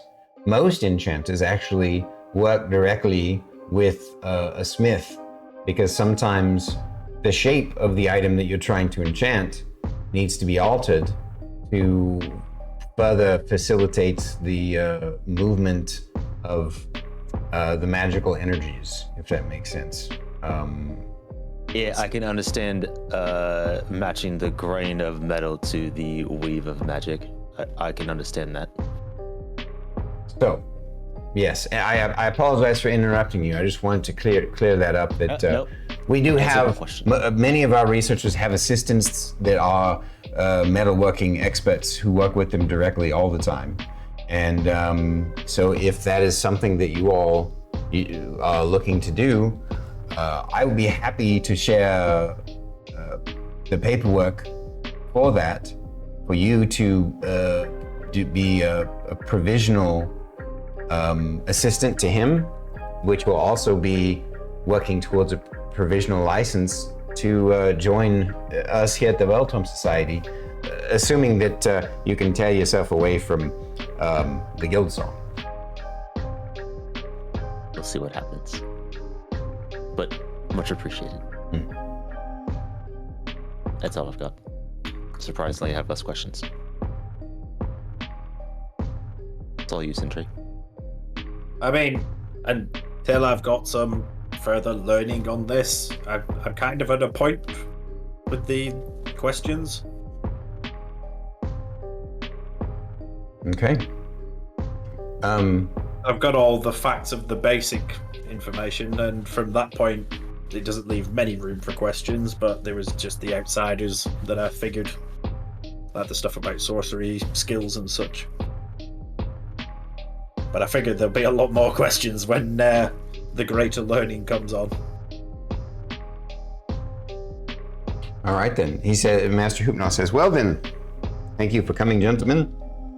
And again, I appreciate your patience. Again, because we're making you wait a few days, we'll be as quickly as possible to get that the mission parameters worked out. But you're welcome to come and learn what you need and do, within the particular confines of a beginner. We'll basically open a door a little bit more for you, and you can use several points of our facility when, if you need to. Thank you very much. I expect to see my face frequently when I'm not on missions. We certainly hope so. I looking forward to finding out what you can accomplish, especially together. Just off topic of this, by the way, just for given how established you are as yourself as a person, have you ever had any dealings with this is BT struggling, the dragon of which company? Marlboro. Nope. Marlboro. Marlboro. Yeah, he's the dragon of cigarettes. I mean, he smokes. He's probably smoking hot. Let me double check. Pick up the mask. I know it's Mr. Marburg. I just want to make sure I remember which Is it the Furutsu? Omega Core. I think it's Furutsu. Yeah, Sindri's already forgot which company he's pissed at because he's not pissed at him anymore. He's forgotten about it entirely. Yeah, so Too much effort to stay angry at anything. Marburg is the green great worm who heads the Furutsu conglomerate. So yeah, I was just wondering, in your established self as realm runner and in general in this world, I imagine you've had dealings of all sorts of different levels. Have you ever dealt with Mr. Marlborough at any point? It's Marburg. Oh, sorry. Marburg, not M-A-R. Marlboro. Yeah, she messed that up. It's Marburg. I know, and she put it in my head. That's why it was Marlberg then. Marlberg. That's funny. Just if it helps, all of the dragons are named after ultra deadly diseases. I remember. That's why Marlboro. Yeah. Marlboro. Marlboro. Not Marlboro. It's Marburg. All right. What's up, my bro? Turns up to the dragon. Anyway. What's up, Marlboro? So he answers your question. He says, Mr. Marburg, of all of the dragon CEOs, I find him to be the most inquisitive and amenable.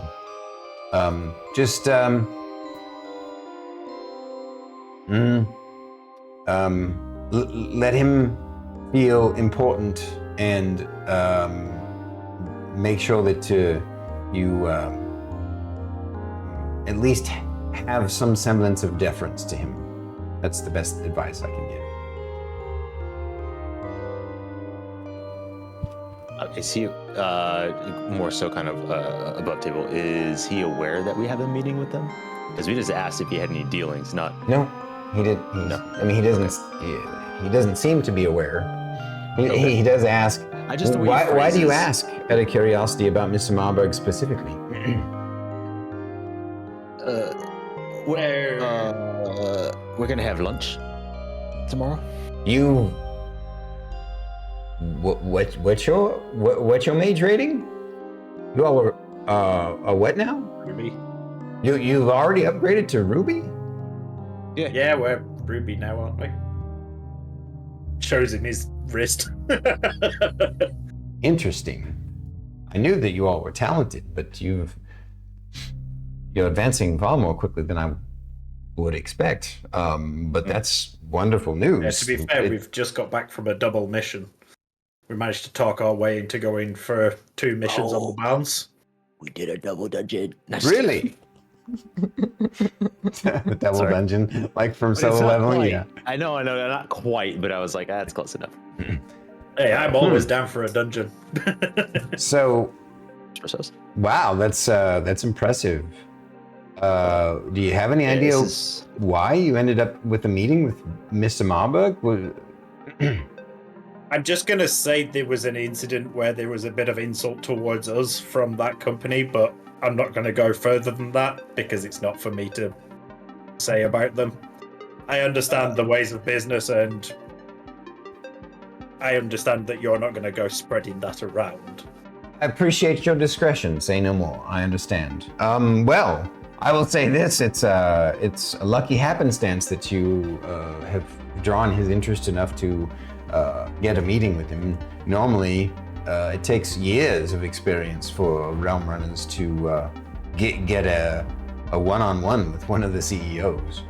So Yeah, don't blow it. This is a wonderful opportunity for information gathering, at the very least. It's true. What did you say, Merrik? I'm sorry, I stepped on you. Oh, it's quite interesting that he reached out to us, or rather, his assistant did. Well, I do know that the Furutsu conglomerate under Marburg, they comport themselves with a high. Their company culture is very high on honor, and so perhaps if there was, again, you don't have to go into detail, but if there was some sort of incident in which you were slighted in some way, potentially offended in some way, then this might be a very grandiose overture to make amends for that. So it's, if you can get on his good side, Great Rum, that's basically one of the 5 leaders of the free world, as a friend, would be useful. Oh, I do apologize. Shockingly, unsurprisingly, I actually have another question for you. Yes, this actually is not about the Beltome Society. However, in your experiences with magics and enchantings, what do you know could cause interference to the Oracle on a Barbary world? You mean the Realm Runner devices recording? Yes. What? It would Do you know of require anything an that could stop it? enormously powerful anti-magic field to disrupt the capabilities of these devices. And in your experience of enchanting and creating items, how can you unmake that? I'm not sure I understand your question. Well, How could you If there was- stop that effect if you come in contact with it? Is that what you're trying to say, Merrik? how do we eliminate it? There's You basically want to dampen the dampening field. Well, don't believe that's a field that we're researching here at this facility. That might be a better question over at the Guild Hall. I'll be honest with you. believe me, I would be asking them to. Yes, I don't know if they'll have an answer for you. Perhaps that could be an avenue for your own personal research, because The same Absolutely. topic as that, though. the idea If of it's gonna take anti. something of Oh, I'm great sorry. power, Go ahead. If something like that's going to take them an enormous amount of power, who would have the capability of doing something like that? Surely it would be like an entire company or something like that. Somebody with enormous resources, certainly. That was literally just Sindri confirming that in his head. Yeah. This, ladies and gentlemen, is how conspiracies start. Grab your mithril hats, baby. Mithril hats. Speaking of mithril hats, I think it's about time for a break. What you guys think? So, Well, that's fine. What's that to do with mithril hats? nothing. I don't know. I will say there was something I was going to say with him finishing up. Oh, he was going to say the idea of anti-magic is a novel one. Not sure how you would accomplish it. Basically, anti-magic stops the functioning, the natural movement of magical ether waves through the medium. So, I mean, I would guess that if, obviously, even a dispel magic doesn't work against an anti-magic spell. I don't know. That's a good one. You have great questions. That's a good sign. I wonder if matching it with a similar frequency would be what nullifies it. The problem is that the way anti-magic works is it nullifies all frequencies, including any frequency that it might produce. So, I don't know. It's definitely worth investigating. It's definitely worth your own research. So, I shall ponder this a bit more, and if I think of anybody who might be able to illuminate any ideas in that regard, I'll let you know. Much appreciated. With that, we'll do a break, and then when we come back, we'll have the ladies go over to Rangers R Us. Have you guys been to Rangers R Us yet? Nope. I could have sworn there was some place that you had been to. No, we went to Legolas's place. Oh yeah, that's right. That's right. Archery You went to place. our archery place. That's right. Okay. Yeah, I forgot what the name of it. But the guy who runs its name is Legolas. Yeah. That is Also, true. hi, Emperor Panda. Welcome in. Oh wow. Welcome First in. time Appreciate you, Emperor chatter. Panda. So we're about to go on a little break, but we'll be chatting with you a little bit too. Phaser, hey. Phaser. Bubba. Hello, buddy. Bubba's here too. Sidoken. Bubba. Also, Emperor Panda's a streamer. What do you do? What Cool. do you do? Right on. Thank you for the follow, Emperor Panda. Yes, arigatou gozaimasu for the follow. We'll be back and chat with you after our break. Enjoy the intermission show. Their picture on Discord. Oh, it's only over your own picture. You see it on. Oh, okay. Yeah.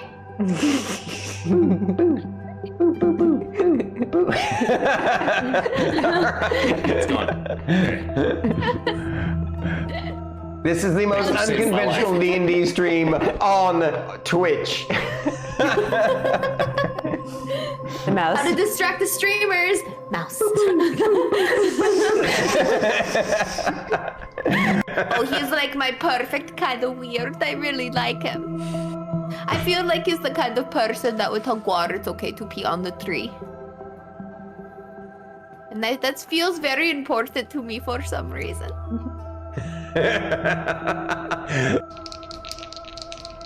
My hair is so heavy today. Well, you did wash it. It's full of water. I know. So stretch, right? Stretch, stretch, stretch, stretch. Oh. Fencers pose.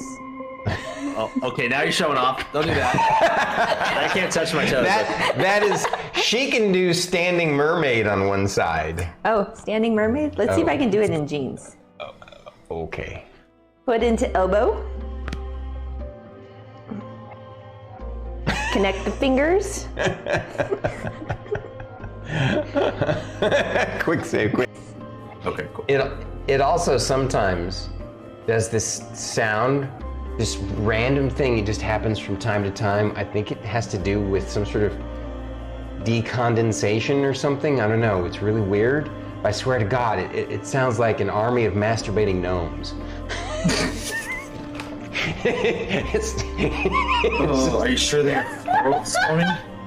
What? Are you sure they're not masturbating squirrels? No, I'm pretty sure they're. I'm pretty sure they're no. You know, just a. It does. It's just this sound. It's this weird sound. I can't. You've proven time and again that your eccentricities are beneficial to not only yourselves, but to the guild and to the land in general. So, We are so special that he pulled out the dictionary for us.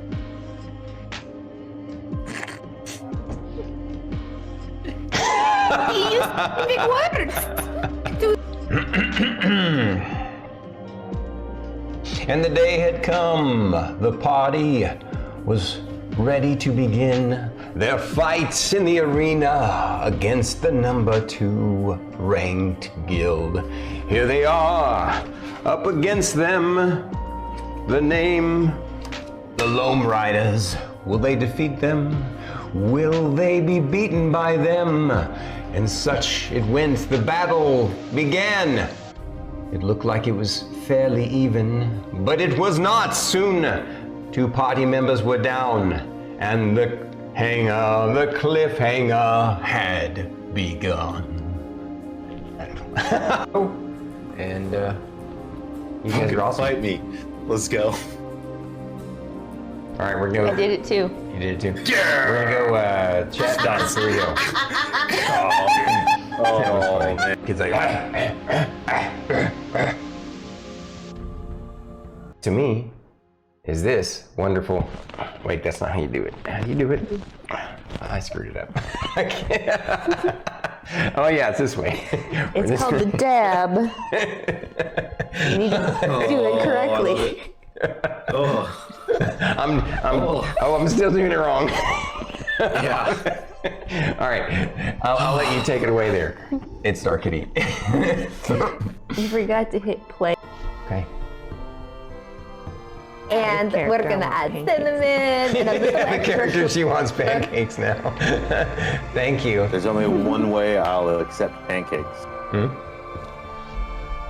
Stormer's got to wear the outfit.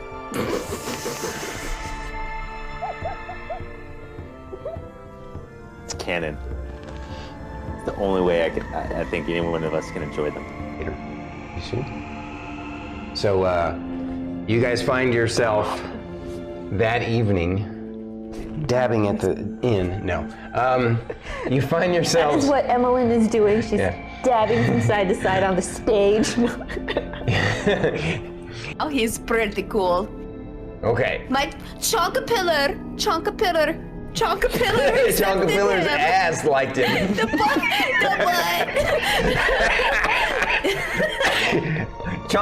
Chonka butter. It's a little tiny like X over it. A little anime X for his little bunghole. The ability to control those undead. Oh, that's right, because you did that before Bunky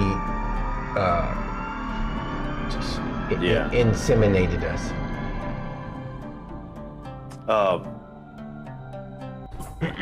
Alright, and the Bob Ross moment Stop ended. eating my butt. Freaking chair. And that deep-throated person over there, the one with the green hair, just kidding. We were going down ha-ha. Oh, I didn't mean like that deep. I meant like deep sounding voice. Oops. Deep what?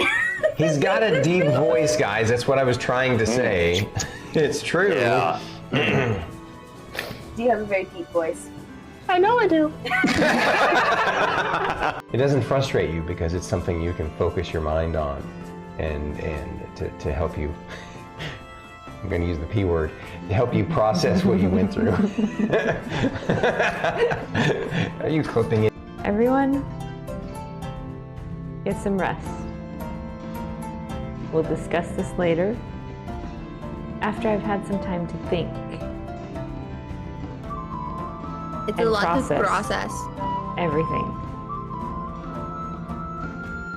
Got 3 good clips so far. I'm processing the rest. What a dick!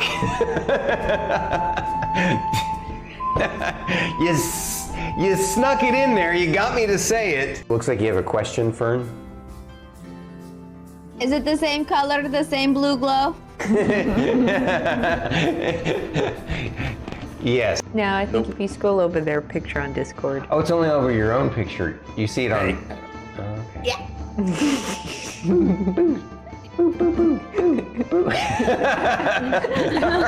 It's gone.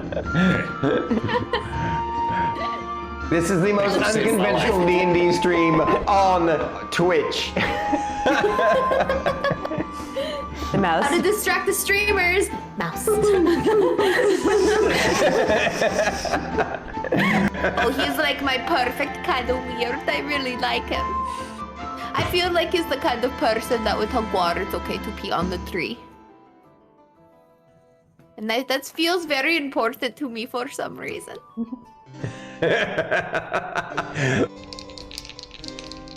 My hair is so heavy today. Well, you did wash it. It's full of water. I know. So stretch, right? Stretch, stretch, stretch, stretch. Oh. Spencer's pose. Oh, okay, now you're showing off. Don't do that. I can't touch my toes. That is, she can do standing mermaid on one side. Oh, standing mermaid? Let's see if I can do it in jeans. Okay. Foot into elbow. Connect the fingers. Quick save, quick. Okay, cool.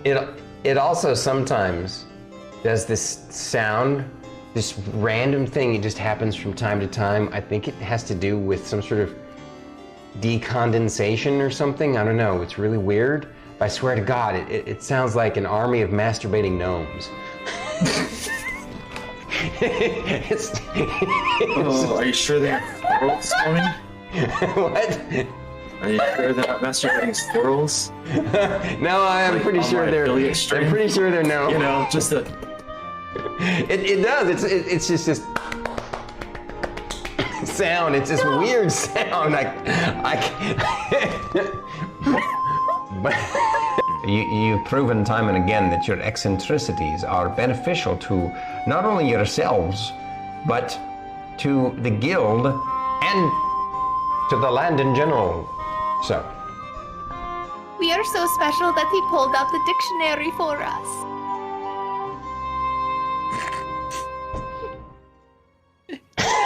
He used big words. And the day had come. The party was ready to begin their fights in the arena against the number 2 ranked guild. Here they are, up against them. The name, the Loam Riders. Will they defeat them? Will they be beaten by them? And such it went. The battle began. It looked like it was fairly even, but it was not. Soon, 2 party members were down, and the cliffhanger had begun. And you guys are awesome. Fight me. Let's go. All right, we're going. I did it too. You did it too. Yeah. We're gonna go chat dots. Here we go. Oh, man. Kids like. To me, is this wonderful? Wait, that's not how you do it. How do you do it? I screwed it up. I can't. Oh yeah, it's this way. It's called the dab. You need to do it correctly. Oh, I'm still doing it wrong. yeah. All right, I'll let you take it away there. It's StarKitty. You forgot to hit play. Okay. And character we're gonna wants add pancakes. cinnamon and a little The extra. character, she wants pancakes now. Thank you. There's only one way I'll accept pancakes. Stormer's got to wear the outfit.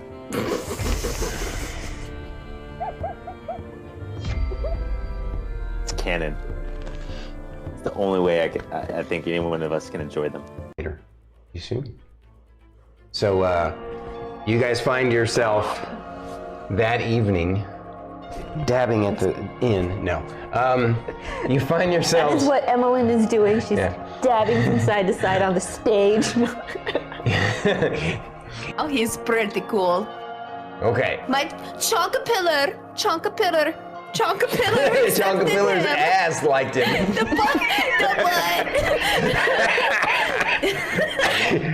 Chonka butter. It's a little tiny like excellent. A little anime X for his little bunghole. The ability to control those undead. Oh, that's right, because you did that before Bunky Yeah. inseminated us.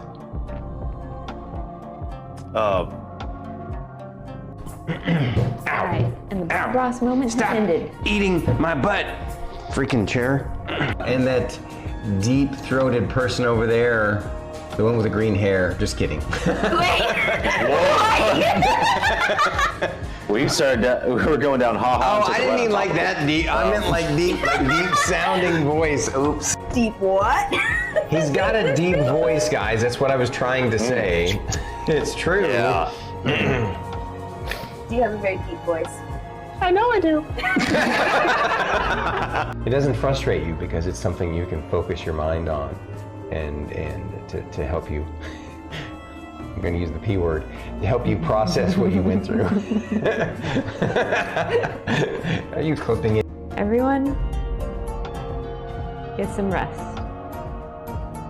We'll discuss this later, after I've had some time to think. It's And a lot process. to process. Everything. Got 3 good clips so far. I'm processing the rest. What a dick! You snuck it in there. You got me to say it. Looks like you have a question, Fern. Is it the same color, the same blue glow? Yes. Now, I think if you scroll over their picture on Discord. Oh, it's only over your own picture. You see it on. Oh, okay. Yeah.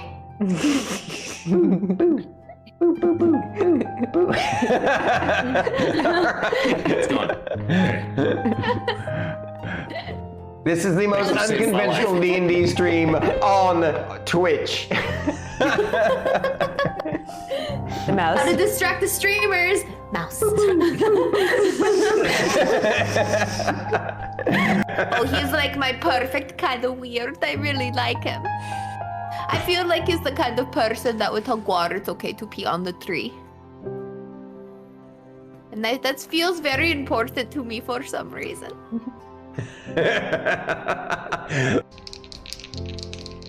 My hair is so heavy today. Well, you did wash it. It's full of water. I know. So stretch, right? Stretch, stretch, stretch, stretch. Oh. Fencers pose. Oh, okay, now you're showing off. Don't do that. I can't touch my toes. Hi guys, we returned just as BT is drinking a brew. I mean, it's kind of a given that I'm drinking tea. Do you ever drink anything but tea? I am brew. What's iron brew? Soda. It's a soda? Yes. Oh, okay. The only water intake I've had for about 3 months is tea. I mean, tea's a healthy water delivery system. That's what I say. It's like 80% water, so I'm still drinking plenty of water. That's probably more than 80% water. I mean, I have milk in mine, so. Gotcha. What are you doing, Bagel? Alrighty, so Eagle bagel. we're back again. Iron Brew is magic. Huh, I'll have to try it sometime. Is it something you can even get in the States? Nope, No? it's made in Scotland. Oh. I'll look into it. Cool. Alrighty. British care package. So And we still have the to send you blue talkies.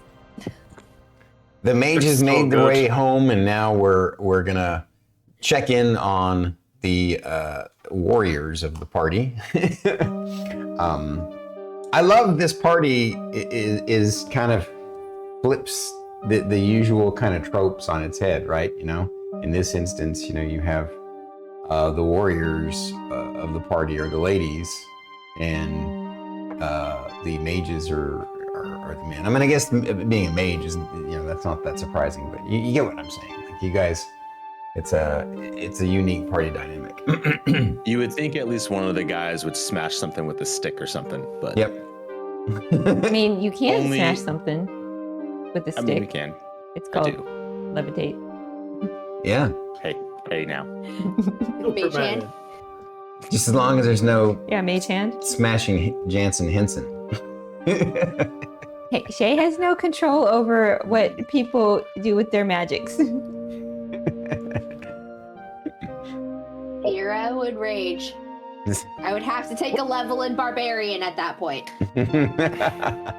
She'd be like, I blacked out. I was in a blind rage. I don't remember a thing. Can we cover this up? I'm a realm runner. All right. I am Ruby, and I'm gonna meet him with the dragon. Yeah. Big Feed it pay, to my the guy. I can just see Thyra literally going into a blind rage, and she goes into rage and she can't fucking see. She has to rely on blind sight. Blind side's so cool. Anyway, All right. carry on. So, do you guys, I think I had said, does anybody remember what I had said about, yeah, I think the other place was, there was something about the other place, the other ranger place that was not. Oh, it was in a different, Different city, we'd have to take Yeah, a it was in a different teleportation city. circle. yeah, Yeah. it was a different, Yeah, it's- district. Scout kinda thing. Steel is in another city, and XSF squad is more of a club for retired ex-military, ex-realm runners. Not realm runners. Oh, okay. Non-realm. Ex-military, yeah. Okay. So, Rangers R Us it is, because it's the only one, you know, it's serviceable. All right. Yep. You guys make your way to Rangers R Us. It's interesting because, you know, it's kind of out on the outskirts of the city, in an area where there's, surprise, more forest and such. And imagine you're traveling out to an area that's like a paintball range, you know, something like that, airsoft, whatever, that kind of place. Facility set out in the boonies, out near the forest in the hills, and it's got that same kind of, you know, gray metal building with a metal roof kind of facade, right? It's but out front there's a wooden sign. In the wooden sign, it's got like log cabin logs as a frame, and in the sign, even though it's got log cabins as a frame, it's still magically something has magically created a holographic projection into the center of it as a sign, and it looks like it's got the Rangers R Us, and I want you to imagine instead of Toys R Us, it literally looks like the Toys R Us logo, but it's Rangers R Us. R is backwards. Yeah, and Yeah. and then in the center, the picture, the image that's their logo, their marketing gimmick, is Viggo Mortensen as as Aragorn.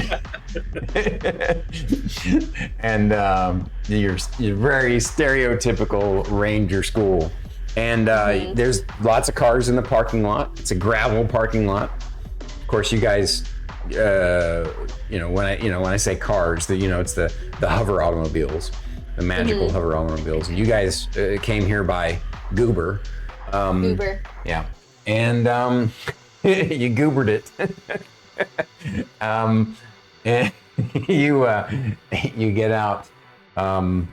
There's no one in the parking lot at the moment, but there is a door on the building, and a sign, and it's, Shae would like to make a comment on their logo. Okay. As we're walking up, Miss Thyra, Yes. that looks like the gentleman from Master of the Band moving pictures that Shae has seen clips about. That was a good one. Interesting. Master of the Band. Mhm.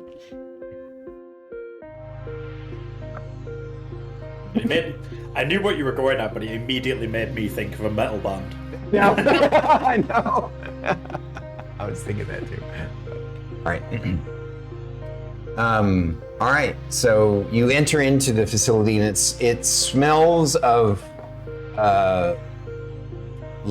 strongly of leather and wood.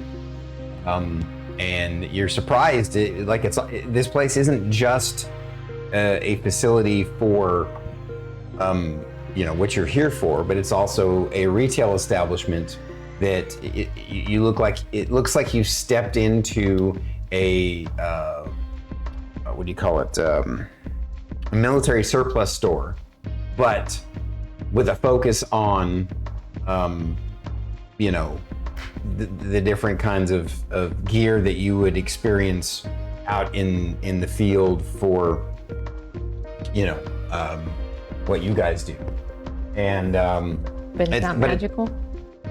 No, yeah. I mean, it's just fine quality leather goods, leather clothing, leather armor, bows and arrows, crossbows, all the less advanced looking stuff, because again, but they also have assortment. They have them categorized into sections. They have stuff that's more advanced looking that would be fine here in Progentica, and stuff that you could take out in the field if you were going to a Barbary world. And you get the sense, looking around, there's some regular folk just wandering about, and then you also see, your typical kind of, what folks that could be maybe realm runners or not. Who knows? Maybe they're wannabes. Either way, it's not super busy, but it's solidly busy with folks. And there's a counter in the center where there's a couple of people working, checking people out for at the register. And you can get all kinds of stuff here, from canvas bags to cold weather gear, rain gear, all the works. And again, in a wide variety of items that could be used either on Progentica or in the Barbary Woods. And in the back part of the building, there's signs, big signs, for like dumb people pointing, go this way. Us. And there's signs leading back to the back of the building saying for Ranger Guild business, follow the arrows. And you kind of wind your way through the shop, the store, and make your way to the back. And there's a counter back there, and there's a behind the counter. It's strange. You see, it's a pretty tall counter, and behind the counter, it looks like a miniature, like orc.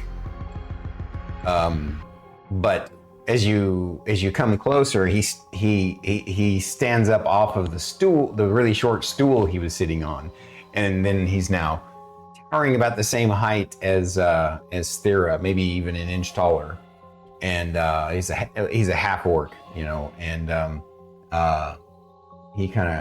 he's got all kinds of interesting. He's bald on the top of his head, but he's got side hair and lots of beard, and it's all long enough that he's got lots of braids throughout, with baubles in it and stuff. And he's wearing this interesting kind of green and brown, very native-looking clothing. And out of this big half-orc's mouth comes a voice that doesn't seem, it's one of those rare people where their voice doesn't match the way they look. And he says,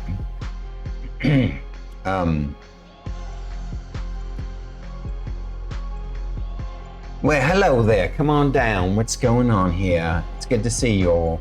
We're here at the Rangers are us to help everybody who needs to help learn how to be the best ranger they can be. Are you looking to join the guild and learn a thing or two about being a better ranger? Shae is. It's with Milo. He says, well, isn't that just wonderful? I don't believe that kittens can be rangers, but we definitely understand that some rangers would not go anywhere without their animal companion. So for sure, you're welcome here.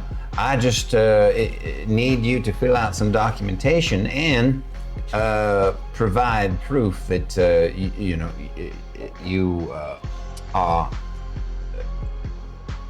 have been registered with the Realm Running Association. Thyra just shows her wrist thing, No, and she has a pin. No, it got changed. I wasn't allowed to Yeah. have a pin anymore. Yeah, Oh shit, I forgot. Shae Sorry. points to her. that was my. It was Yeah, we totally both- my bad. I'm sorry that I left you with the impression that a pin was okay. It was totally my F up in the past. It's been a while. He says have to have proof. We synchronized. I assume we both lift up our wrist and we just show the red dot. Now I understand, but I actually need you to bring up your dossier on your device and let me confirm it, and then Shae pulls it up. gotcha. Very good. Let me. He says, I have a device here that will help me confirm that you all are not counterfeit or frauds. Believe it or not, we have that happen a lot. And so he brings out this little magical tablet and does some things. And Oh, and just to let you know, it's just me. My friend Miss Thyra is just here accompanying me. so she's here as an observer. Yes. Alrighty. Then. Just so you know, as an observer, you'll be required to stay back for some of the activities, but there's no reason why you can't also register and join if you would like. Even if Ranger isn't your particular profession, doesn't mean that you can't learn a thing or two about survival while you're here. It's up to you, though. Bottom line is we have several different courses that you can use, and we have quite a few trainers. By the way, my name is Goldek, and I've been working here at Rangers on us for quite some time. I used to be a realm runner myself until I took an arrow to the knee.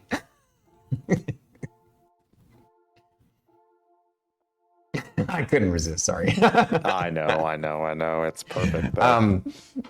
And he says to you, but we have Drill Sergeant Milhako.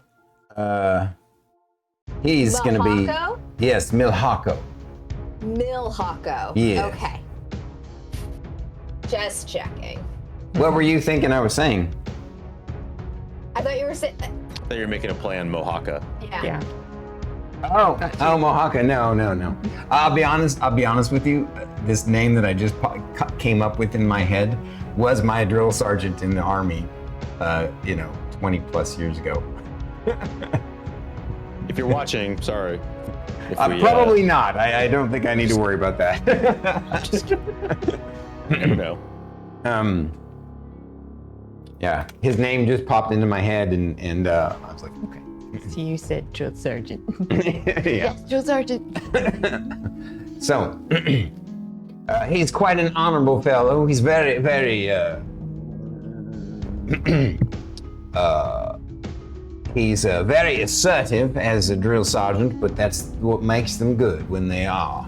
I recommend that you just go with the flow, and you will learn more in an afternoon than you would have for weeks of training. I mean, I might be exaggerating just a bit. We do have several different programs that you can sign up for, either a la carte, or if you become full members with the premium membership, then you can take any of the courses that we have on hand, and we have the schedule available right up here. And he shows you this, behind you, a big billboard with the scheduled chart, and then he says, and of course you can get it digitally as well. Who's here? Sizzling just Sizzling, 30 resubscribed. months.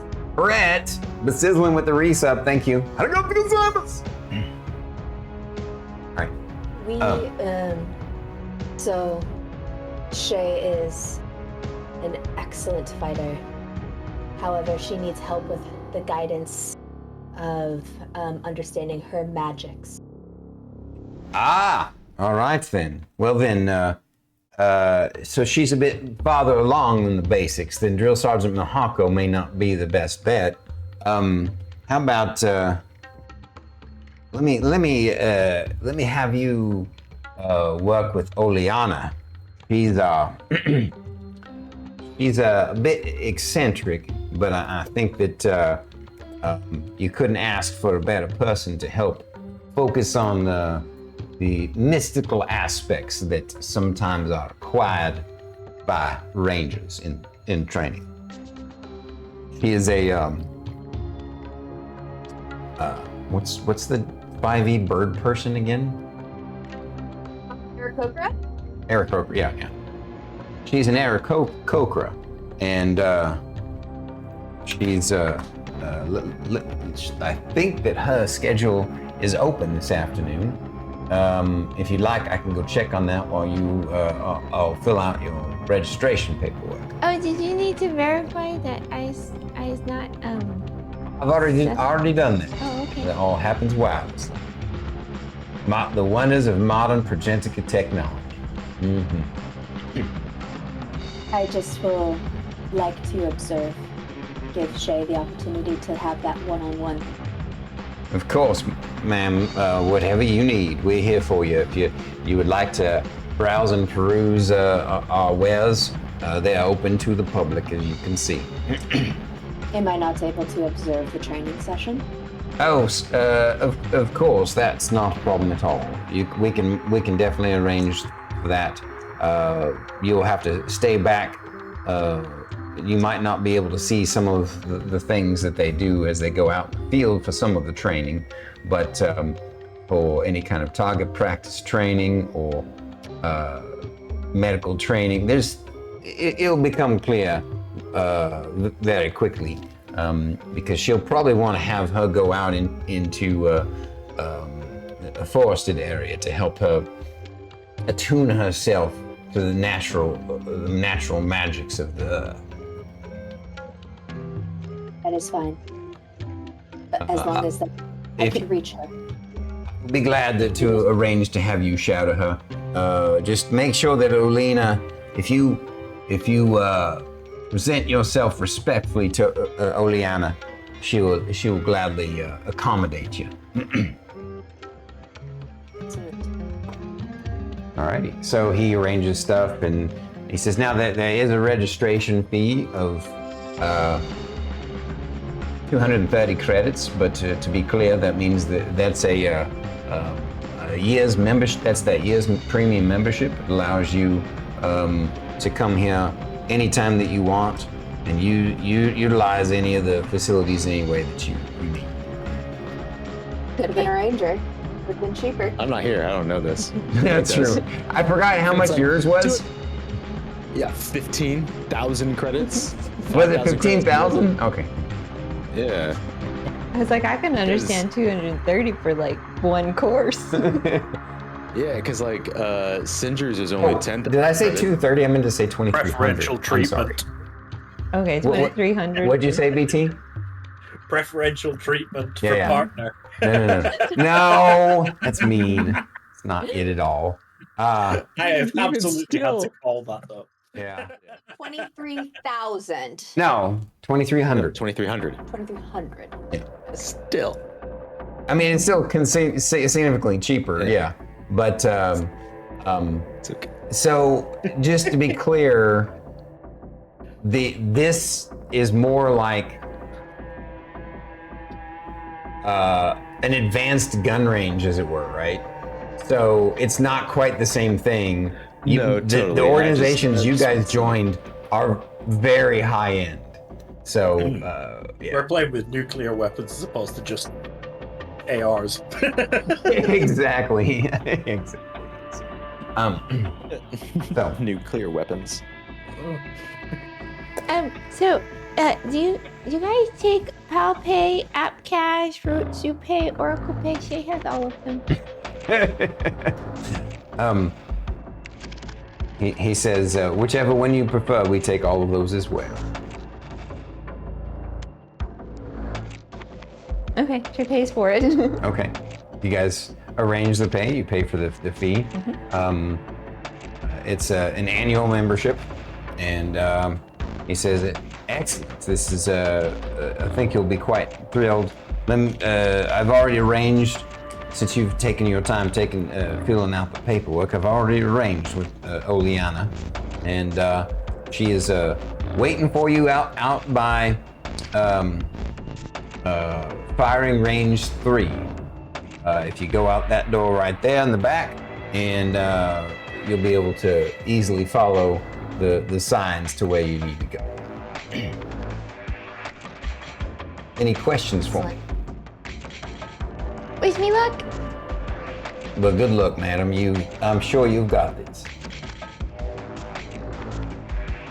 Thyra just nods and gestures for Shae to lead the way. She starts to follow the signs. All right, so you go out the back door, and there's like it's almost like a cattle trough. You go out and there's like a little fencing and signs, and then it opens up to a field, and there's like different firing ranges, and you can see like signs over each of them, and they all have names and numbers. And nearby there's like as you're going, there's a wall plaque, a large billboard wall plaque that explains what each one is, and it kind of points out. And sure enough, it's really easy to head out to what did I call it? Firing range 3. Yeah, firing range 3, and so you head out to firing range 3, and it looks like a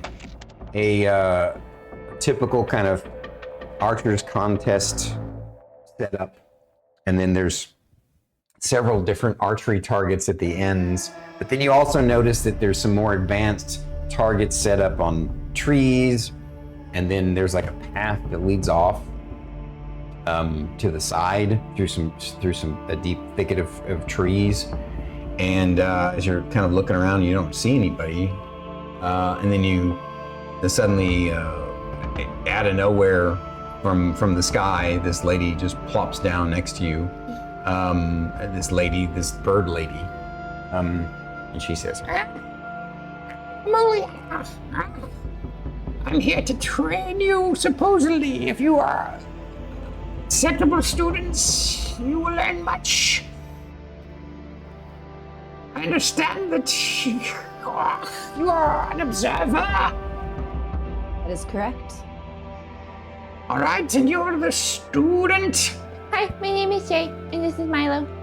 You have issues with your magics. Milo, is that an animal companion? Yes, Milo is my bestest friend. Just like Miss Thyra is my bestest friend too. Excellent. Well, it's always good to have friends along for the ride to learn much.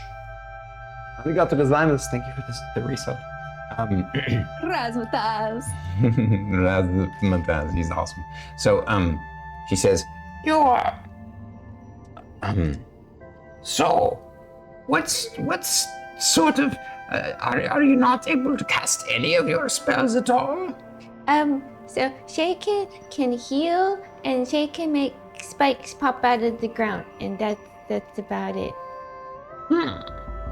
And let's find your capabilities here. Let me look at your information brochure that you filled out.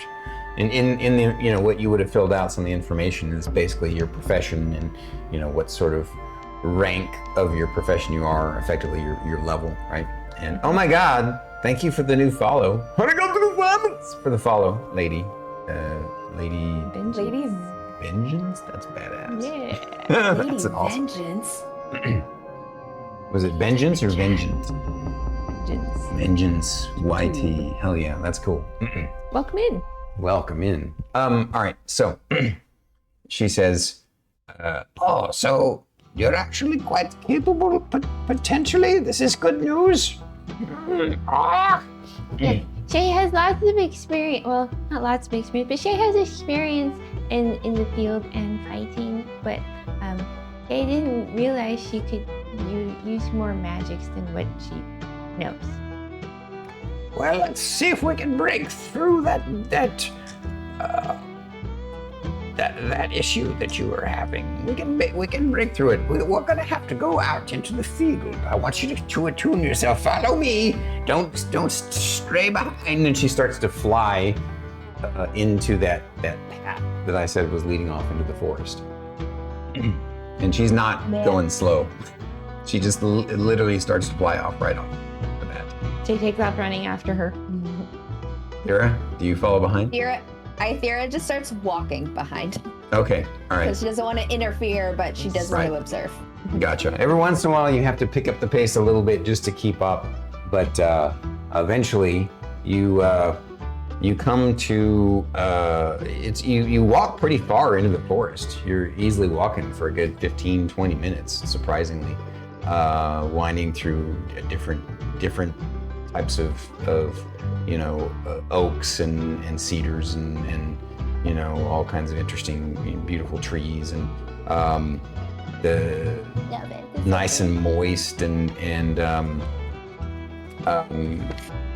there's interesting little hillocks and ravines and such. But eventually, it gets a little bit thicker.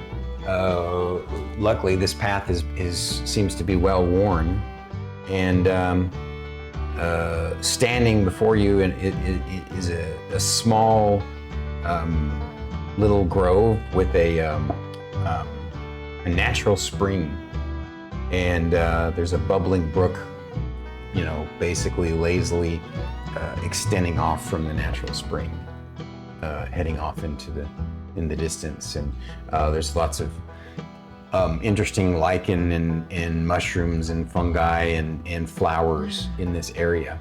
And she's Shae's fighting the urge to forage. and she says, I can see it in your eye, but don't touch anything. This is a very sacred place. So please come forth and sit sit next to me. She's kind of sitting Zen style, and yeah.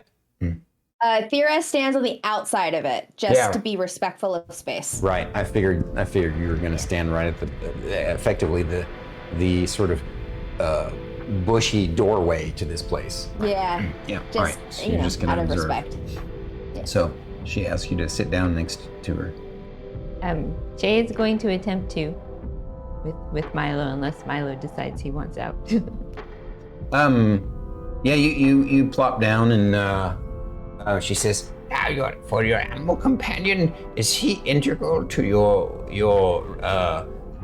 your ranger skills? Is he?" Yes, Milo is super important. I see. And well then, make sure that he is comfortable in your lap, and let him know to stay put and to relax and focus on you. And I want you to focus on this area around you. So Jay lets Milo out. Okay, now Milo, you need to sit in my lap and be still. I know that's going to be hard for you, but I believe you can do this. He looks up at you backwards. We just need to do what Miss Lady Ohana is telling us. Oh, Liana, by the way. Oh, you messed it up. Yeah. No, sorry. That was your role playing. My bad. You missed it. Okay. She kind of gives you a side eye, but it doesn't matter to her. She says, Now, I want you to go through the process of casting one of your spells, but stop just before you release the spell. I don't want you to use up your mana reserves. I don't want you to cast the spell. I want you to hold back at the last minute and feel what it's like to cast it, to let that divine nature magic channel through you. Is that even possible? Jay just thinks about casting Cure Wounds on Milo. And she is going to try and attempt to cast, but not cast at the same time. She's not quite understanding what is being asked of her, so. Gotcha. All right. So I'm going to let you. What are your knowledges? What are your proficiencies? I have no knowledges. What are your proficiencies? I am proficient in survival, stealth, perception, medicine, athletics, and animal handling. Okay. Roll me a survival check. Ooh, survival. Plus 11. Ooh.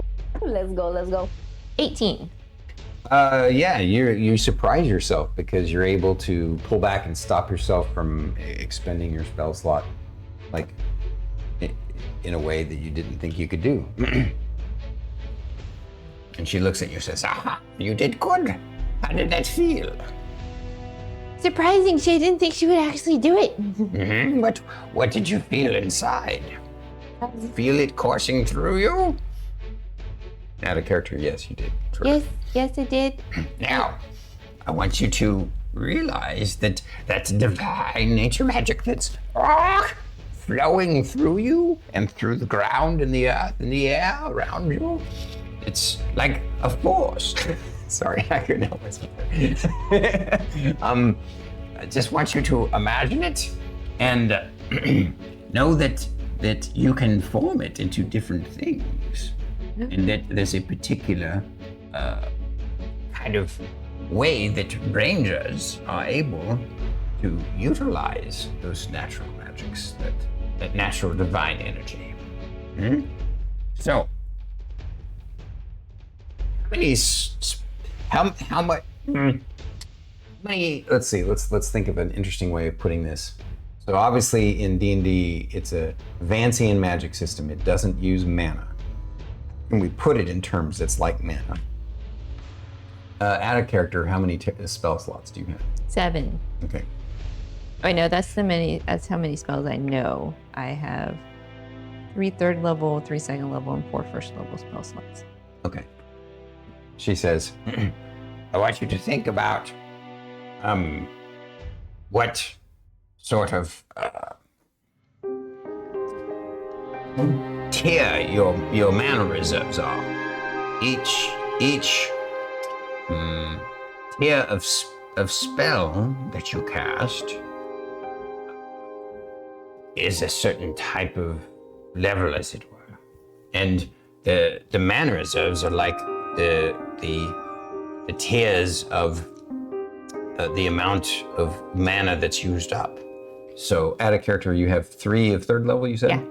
So, for example, if you feel that you have 3 slots available at the 3rd tier of ranger magic, of nature magic, then that means you effectively have each one uses up 33 and a third % of your magic reserves.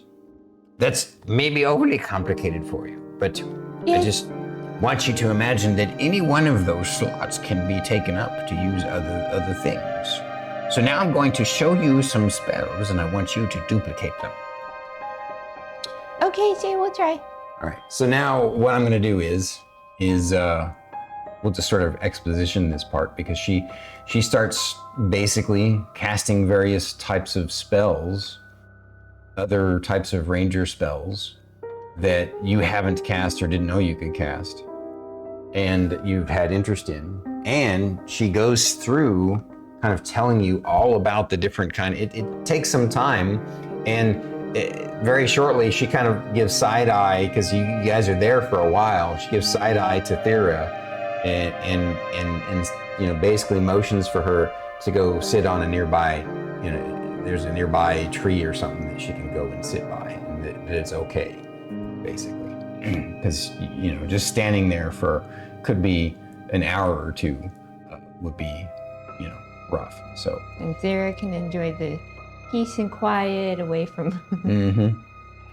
And she just Yeah. keeps observing, and so in the end, I'm gonna have you roll a. Let me see your character sheet. Like, if this were 3.5, I would know the skills immediately. It's so easy. Yeah, I guess nature isn't your expertise. You're gonna roll survival. It's just a higher DC. Okay. 24. Nice. Okay. So you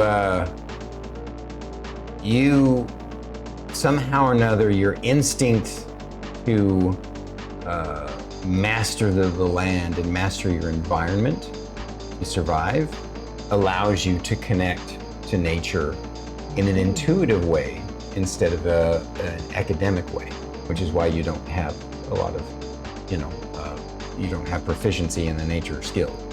But I will say that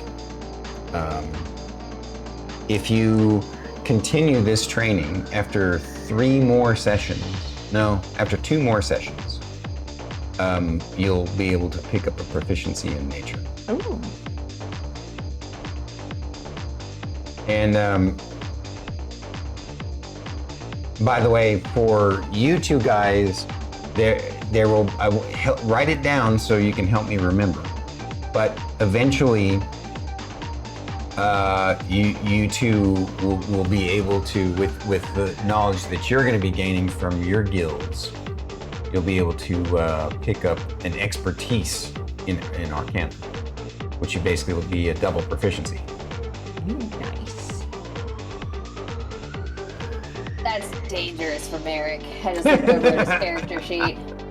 He's already dangerously smart. He's smart. Bro, investigation is just plus 13. Like, Yeah, no, I'm talking about Arcana though. This would be. no, I know, and it would be the same. Okay, gotcha. So it's already in 9. Asymmetry. Oh, anyway. All right. So, and so you, but at least today, you see that she basically helps you see what is possible as a ranger, what spells are available, and because of this, and you end up basically blowing all your spell slots today practicing. but you were able to, with a couple of failures, for the most part, you started succeeding right away and figuring out how to channel your imagination to make the particular spell.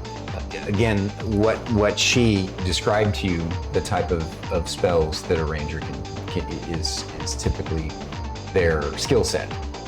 And so now, ultimately out in the field, there isn't any more limits on what sort of ranger spell you want to cast. As long, just as long as you, I think do rangers have to prepare which spells? Yeah, so you still have to prepare, but now you feel much more confident. Do you? I don't know. I don't think they cast spontaneously like a sorcerer. No, they don't cast spontaneously. Yeah. So, yeah. So the thing is that now, like, she shows you. I mean, add a character. What were some of the? I know there were a few spells that your character was like, I don't even know how to do that. Oh. But there were some that you were interested in. Yeah.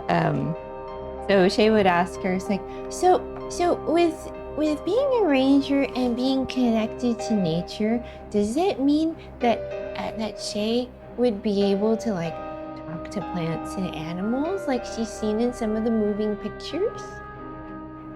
Add a character, is that a ranger spell? Yeah. Okay. Speak with plants is a 3rd level spell. Okay. And speak with animals is 1st level spell. Gotcha. Oh, of course. I'm surprised you haven't figured out the speak with animals already. She didn't know she could do that. Did you hear that, Milo? Milo looks at you and he just kind of rolls his eyes. Wait, if she's been practicing the spells, could he not talk to her? Yeah, unfortunately, this was one of the spells that she failed during this so it'll have to happen another day. I'm just so excited for when that shit. I just imagine Milo is extremely posh. He's a cat. It's like, yes, give me the fucking treats. Give me. Snack, mother. Fuck up. All right, do you have any other questions or anything that you would like from Oleana or from the Rangers RS facility at all? Any other? Shae, so if Shae would like another magic session with you, does Shae need to schedule this in advance? She says, Well, considering that you are a realm runner, understand that you are frequently out into the field. So it's all right if you want to, as long as my schedule is available, you can, you just need to typically give me 48 to 72 hours notice. You can go on the Oracle and I have my own website my own net site picked up that you can access to schedule sessions with me. And if I have questions, can I send them through that same net site? There's a forum available. I typically reserve any kind of questions for the hands-on training. Okay, but still, can Shae send them to you in advance? Because sometimes Shae forgets some of the questions she wants to ask. So. Oh, of course, you're welcome to. Mm-hmm. Just know that I will wait and respond when we're here in person. She gets a big smile on her face. Thyra audibly giggles. Or like. Shae, write that down. It's the first time she laughed. Well,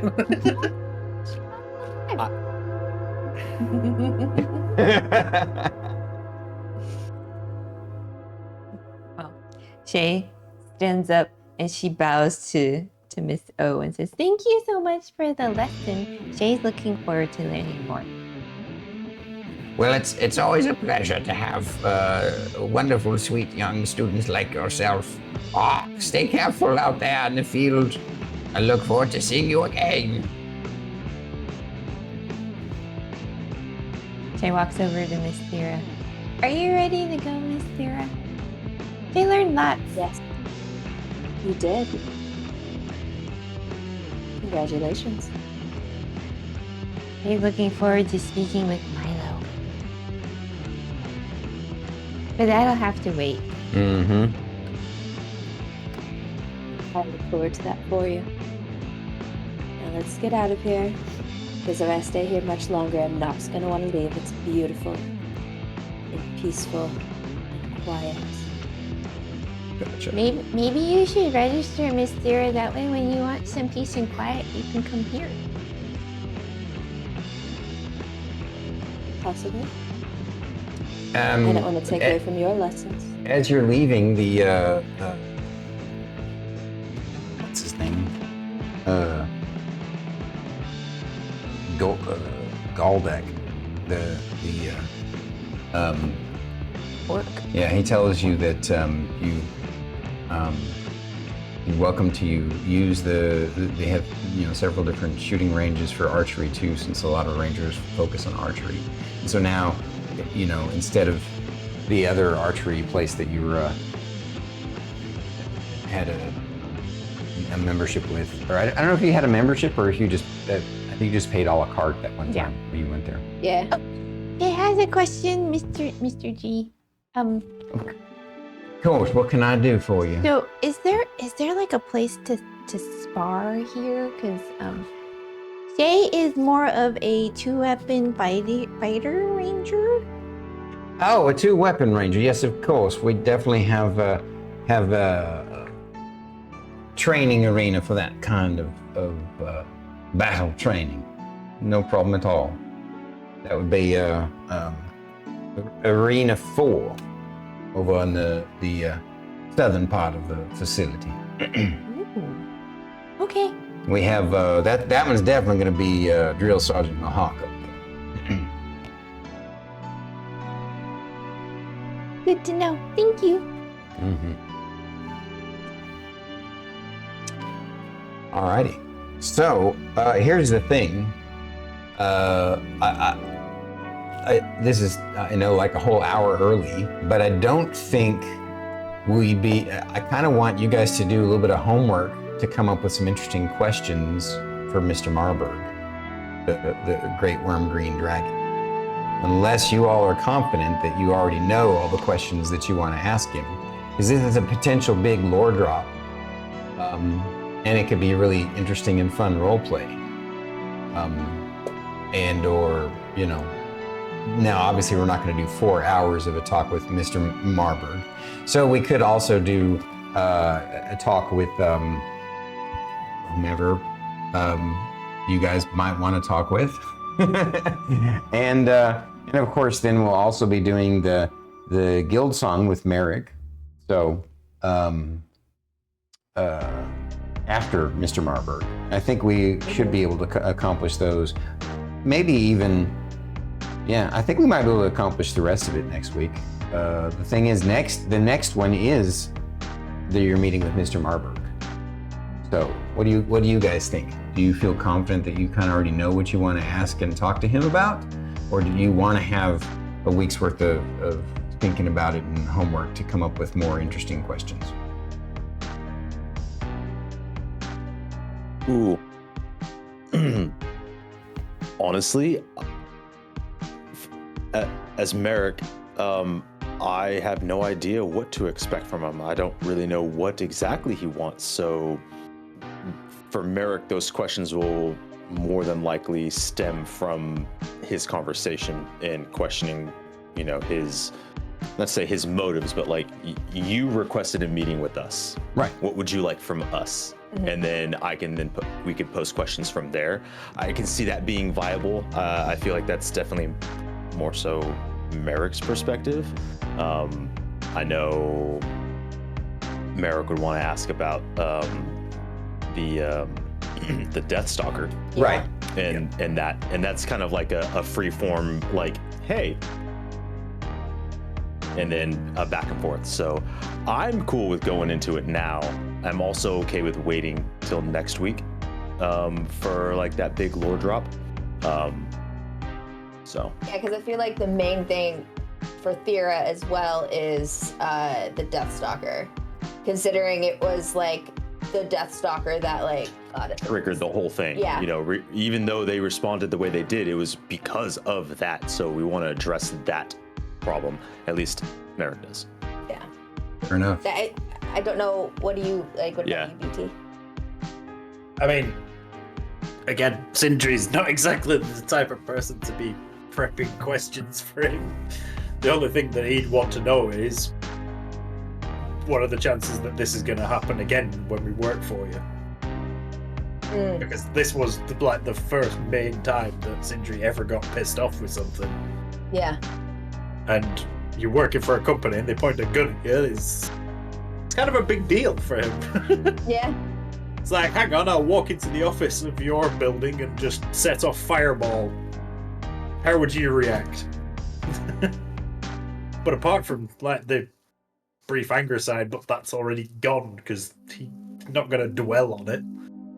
Yeah, it's been long enough at this point. Yeah, The other side of quite a stuff few is weeks. more, he's got questions technically that he wants to try and pick information, but he needs to suss out if it's going to be that kind of conversation.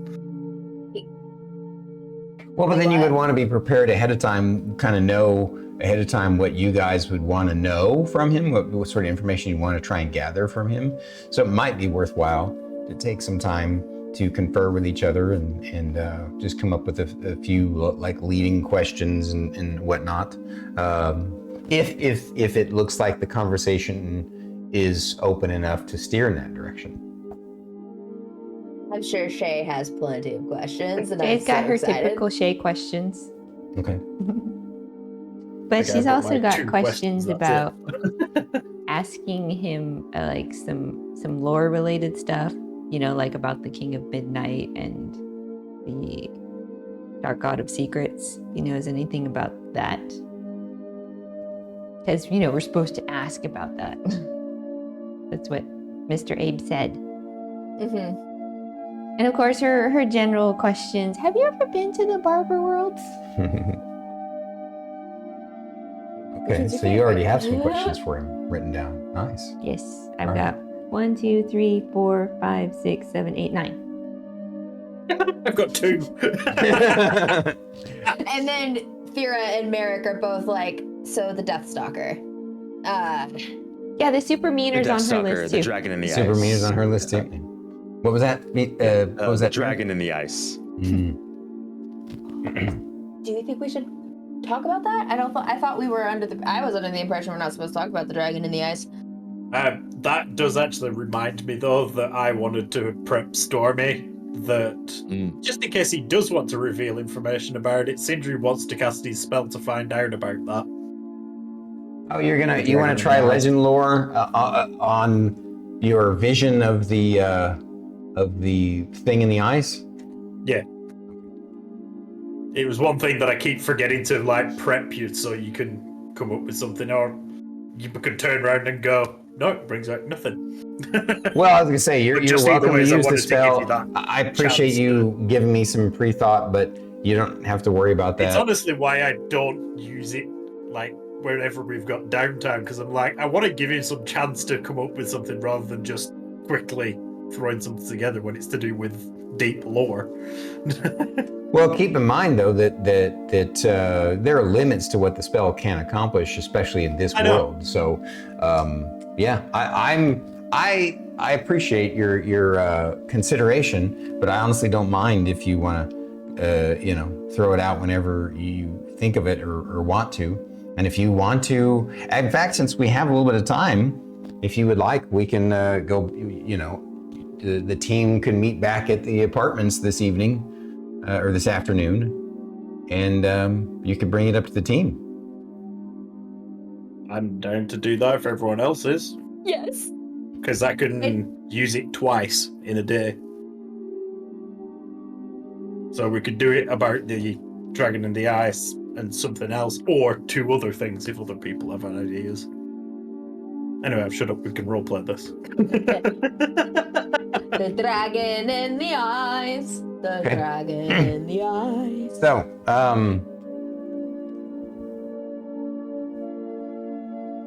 well, you guys are all back home again together. It's the afternoon. Go ahead and broach the topic with the team while I look for something. I know we briefly mentioned on the topic of the things that we could try and look into with that knowledge spell thing that I do. Shae, the thing where I go all glowy and Oh, that like one. words come towards me. While we've got downtime and I'm like not exhausting my spell power, is there any particular topics we should use that spell on? My initial thoughts would be, one, to use it against, say, the dragon that's trapped in the ice that we all saw.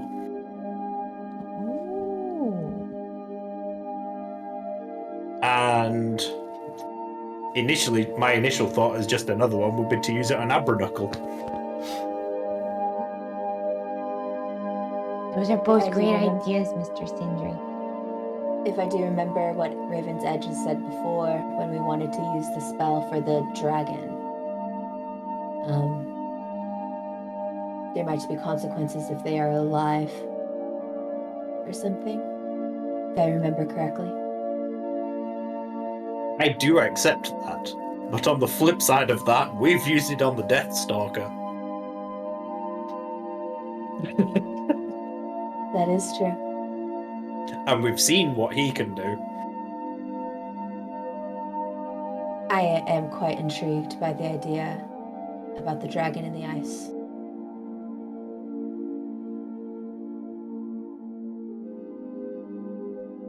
Merrik, what do you think? Yeah. Shae? Yes, over it, Mr. Sindri. Well, while I do this, because it takes some time, have a think about what you want the other one, if you want to use the other today.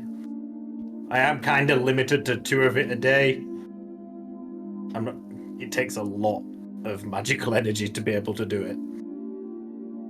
And with that, Sindri will begin to cast his legend lore about the dragon in the ice. So to be clear, what you're wanting is to use legend lore on this vision that you all shared in the when you were in the supernal firmament after you all went down. Yeah, as a player, Sindri specifically wants to know that because Abernuckle, I can't even think of his real name now because I've been calling him Abernacky. Abernuckle for so long. Yeah. Abernacky. Because we've been, like, he specifically said that he couldn't talk about it. So Sindri has instantly been told, hang on, you're telling me I can't learn about this? Watch me.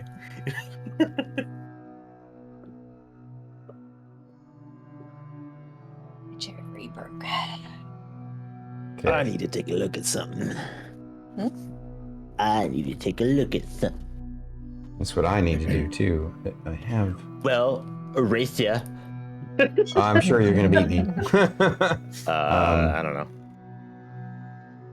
Yes, I did. Oh, fuck. Just dragged my foot across my notepad and about 5 pages just fell out. Oh, ouch. With paper! Yay! Don't let Naboo eat it. No, he won't give a shit. He just rips up paper, that's it. That's why I specifically ask when anyone sends him anything, wrap it, because he will enjoy ripping it open. We used to do that for our dogs. They would rip open their gifts, their treats. Of course, they can smell the food in there, so they're like, "Give me it." Well, we The also do bird that does with it the bird. sometimes. We do Yeah, it with the bird. yeah. She's a little bit more finicky on it. She's If she's not afraid of whatever it is, she'll rip it apart. Well, Stormy's busy. Guys, the bird knows one more new trick, you guys. Really? What's the trick? She can bark, she can spin, and then she can spin the opposite direction. Yay! Woo! I'm just wondering, how would you go about teaching a bird to play dead? Slowly but surely, but you could do it.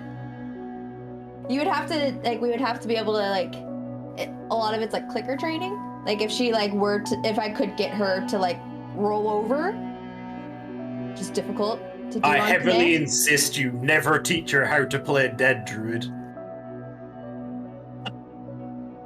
She won't. I will try, but, No, this bird is too dumb. she's so dumb. If she had the proclivity to roll over and lay on her back on her own on a regular basis, yeah, because there's quite a few birds that will do that. She won't, not really. So getting her to do that on command is She will poop on command. almost. I just wanted to toy with druids. I won't be told what to do.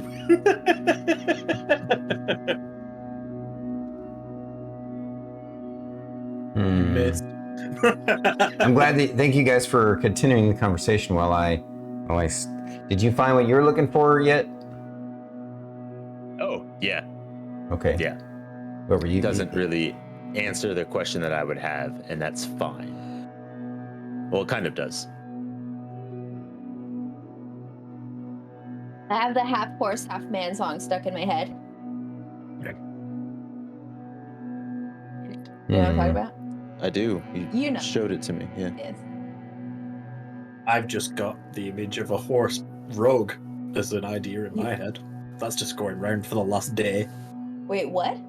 You put an actual horse that has the ability to talk is a rogue. Because no one would believe you. Absolutely saw it on a freaking reel. It was like, that's really funny. I like that. Should make a druid rogue. That would be. I've constantly wanted to go for a druid that's trapped in animal form. Wow, that's funny. We were talking about that the other Yeah, day too. we were talking about that. But yeah, I think the best rogue would be a druid rogue because you can wild shape. And nobody would ever pay attention to, oh, it's just another rat. Yeah, or a bird. Or No, something. there we go. And technically speaking, with wild shape, whatever object you're holding and or carrying is part of that. So you just walk in, touch what you want to steal, wild shape, and then fly out of there as like a beetle. Done. Yep.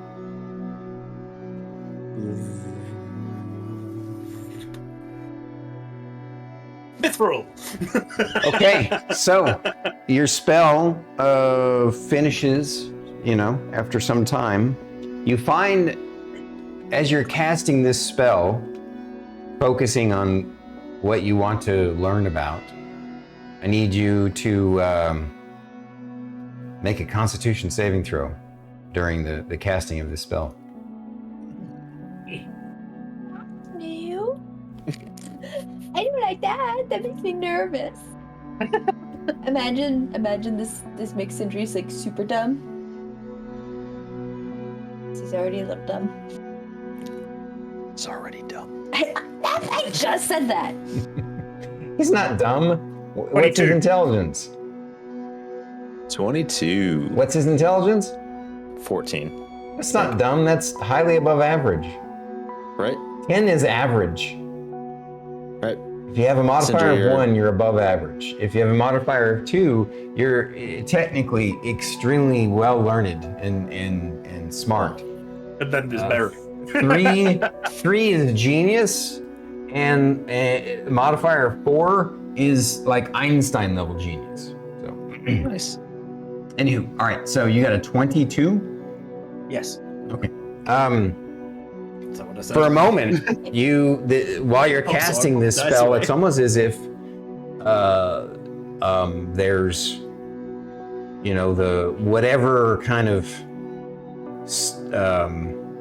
super conscious, ethereal, ether, mystical kind of cosmos that you're tapping into for that info. It's almost like it bucks back, like there's a reaction, like a almost physical. You feel it in your body. You shudder. You get cold sweats and get nauseated, but not so much, not enough that you break concentration. What was the DC, by the way? What did you roll? 22. Yeah, the DC was a 20. Damn. Does Sindri have a physical reaction to that? Oh yeah, during the spell. And now once he makes the save, then it's then is when the spell finishes.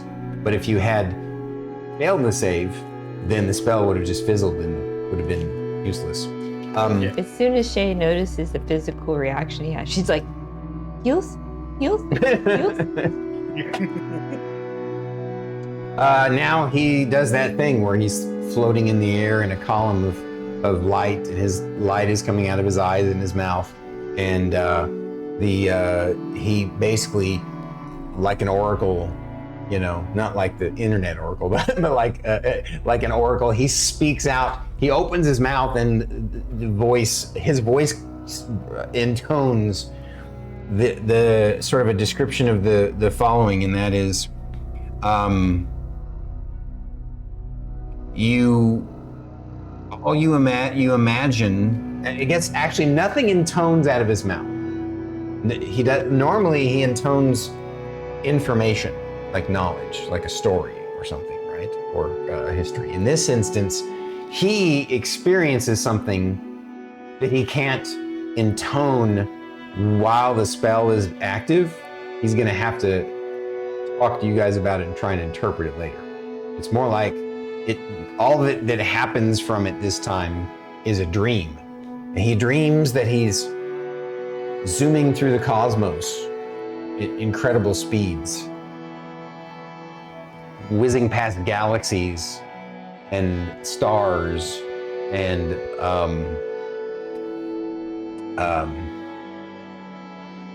eventually he slows down to a solar system that has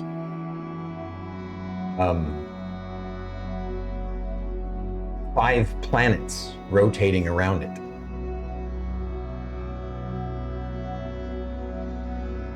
And each of the planets has a different color. And except one of them its atmosphere is very reflective, so it's almost barely visible. It's as if it's sort of cloaked by the stars. It's by the stars itself, because of how reflective its atmosphere is, as if it's a secret planet in the solar system. Yet, when he zooms in from afar, he eventually does get a glint of, from different, as he zooms in and zooms around the solar system, there's a glint of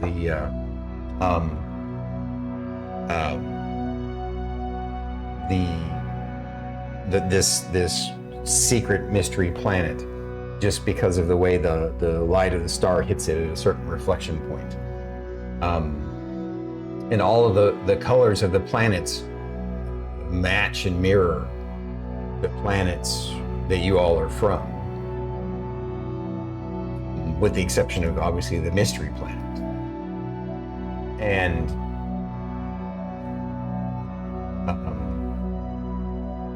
you have that same sense of impending doom, of impossible power that you had in that dream when you first envisioned that giant, that massive, that colossal block of ice in the blackness of space, with the dark, draconic thing hovering inside of it, sleep in the cold. You have this, for some reason, you don't have the same dream of that, but you have the same feeling of the impending doom that dream left with you. Then you wake up and the spell is done.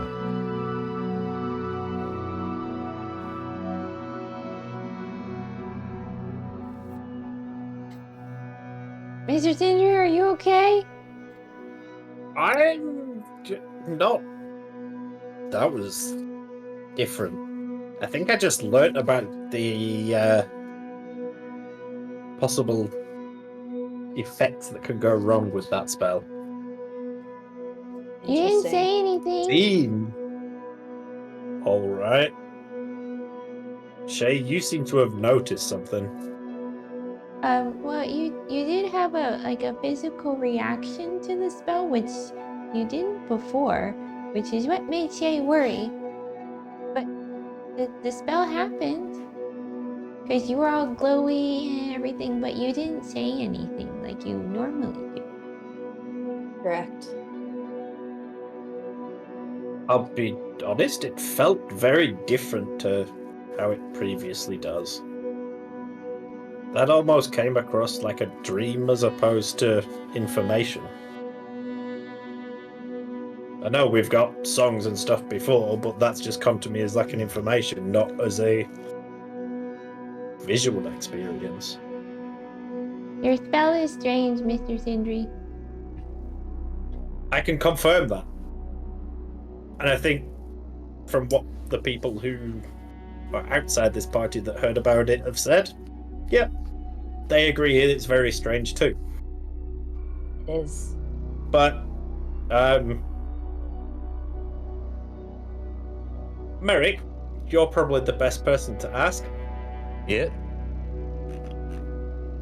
How many planets are here? How many planets are here? Well, we have Home. We have Melboria, Orathia, Valion, and Progentica.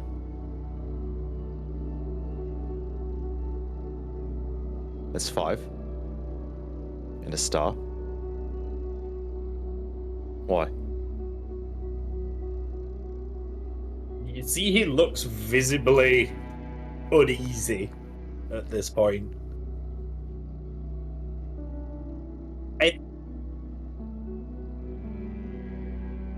I think there might be another. No. So to be clear, that fifth mystery planet, the reflective one, that was right. Progentica. Sorry. Is Progentica. Oh, okay, that's the invisible one. Yeah. I mean, if Okay. you want to, I mean, honestly, if Sindri goes to present that, he'd be like, well, I mean, isn't Progentica hidden from the rest of the Barbary worlds? It would make sense. Ah, that's why I couldn't see Progentica then. That was the invisible one. Wait, you perceive? I understand you perceived it, yes, but it was invisible. So Progentica has a shield around it, per se? Honestly, I couldn't. I'll explain from the beginning because I've jumped a step here. So, what I got an image of was very similar to when we saw the thing at first. It was black and everything, but obviously it was different because it was shining lights everywhere. I assume stars, but I was moving. And then it came and settled at the point that I assumed, due to the colours, was our solar system. But I couldn't see Progentica at first, and then as I was moving, the light caught it, and it was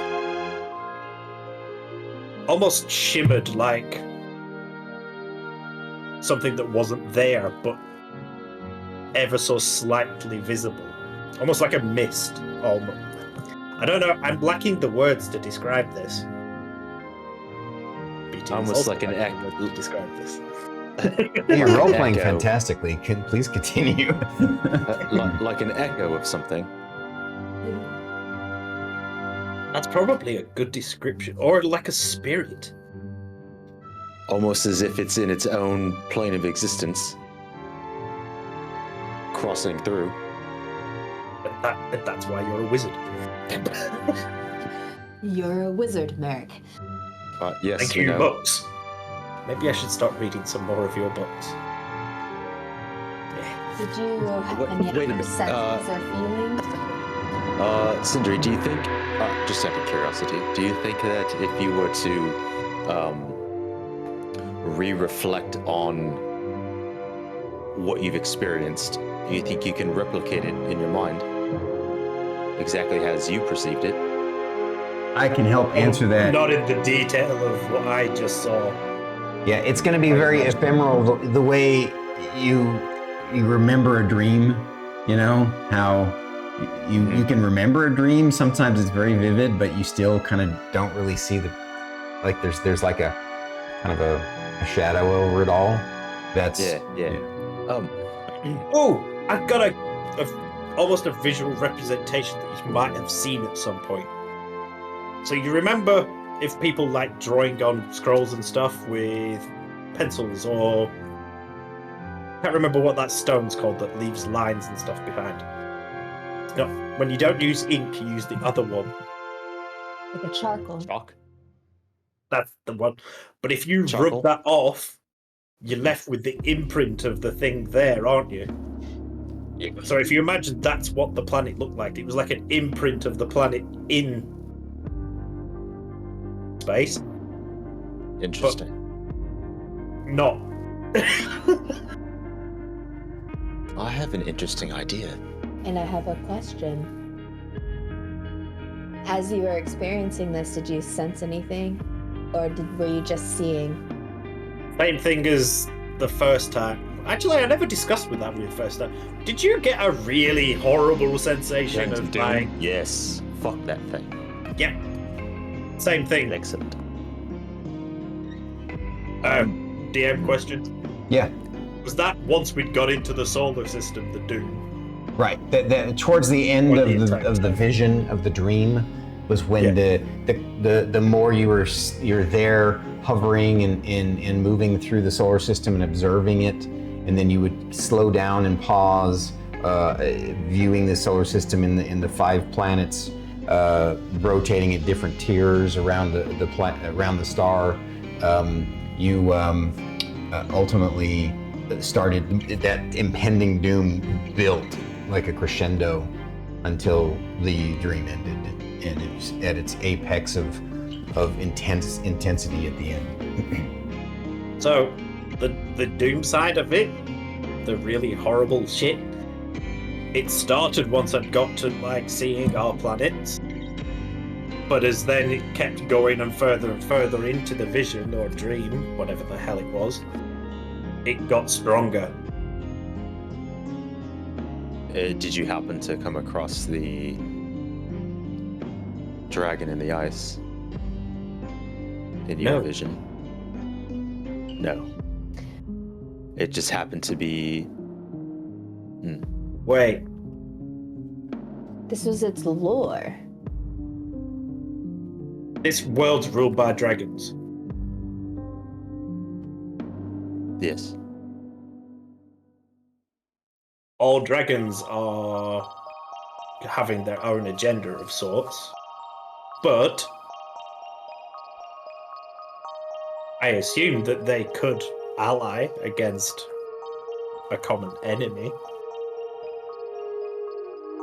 I mean, if I'm not mistaken, dragons can be territorial. What if that's how Progenitor's invisible? Because they're hiding The other from dragons teamed up. it. And they're against- hiding from it. Well, they could be hiding from it, or they could have imprisoned it to draw its power to hide Progenitor.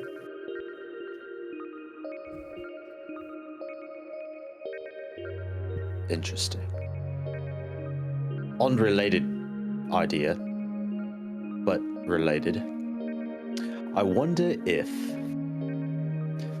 I cast detect thoughts at the same time you're doing your spell, I wonder if I would perceive the same information that you do and view it through a different lens. Catch something you might not if you were to refocus on the same thing.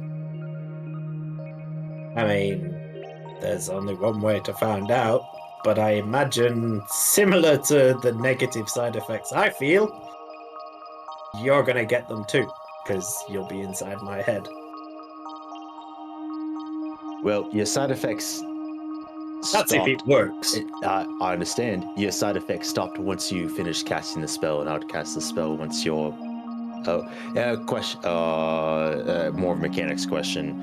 Is he learning that information during the casting time, or is it after it's casted, then there's the flood of information? What you just said, the last part. Okay, so I would imagine that as soon as you start glowing, I might not experience the same things. Just going back to something the enchanter said as well. I've got to say before I forget, because I will move off it and never think of it ever again. That's and fair. We all know that. We do. What Beltome said. It takes a lot of magical energy to draw that kind of power. So if you've got a dragon at your fingertips and you're using all that power, you might... Well, I got to assume with the magical energy of a dragon, you can hide a planet. I kind of asking straws here. I've got a thinly veiled metal hat on. Yeah, pass the mythical when you're done with it, mate. Yeah, what if we're actually looking at it the wrong way?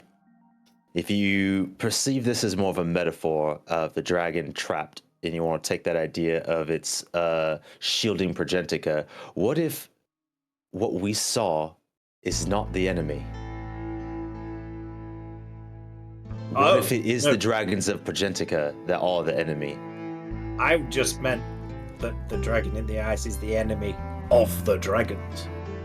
But I'm proposing that it's actually the other way around. If you have these greedy dragons that are hoarding far more than they should, we'll be honest. They do like stealing magical energy. And if they were to imprison one that threatened them, and in turn is using their power to hide themselves from the other Barbary worlds and their advancements to keep them locked in a form of slavery, it's worthy of a mithril hat. So in a roundabout way, that is the exact same thing I was saying. Oh. I'm glad we got there. Yeah. You guys are just looking at it from separate perspectives. Exactly. Shae? Interesting. Thoughts? Shae has no thoughts. Shae was lost quite a while ago. She's just... Oh, god damn it. So when you say that you do that, Milo, he like does that thing where he jumps up on your chest and he stretches, and then he kind of gives you like on your chin. What is that for? You want your treats now? Is that the reason why? He plops it back down in your lap. Okay, now I can't move. He's in his spot. Merrik just gets up, grabs treats for both Echo and Milo. So you go in to get the treats. As soon as you get into that box, he hears like, that. I can't and he move now. Gets up out of your lap and flies over, and Echo flies over, and they park themselves right on the countertop next to you. Merrik, Sindri snack. Expect you to throw one. Catapults in. You want me to, mate? You think you can catch it? And I toss him one of the cat treats, because that's what he asked for. He said one of the treats. Roll me a ranged attack. Ranged attack? Yeah. Imagine you're throwing a dagger. Yeah. But I'm not throwing it. I mean, sure. Please. Yeah. I'm throwing dagger. +8.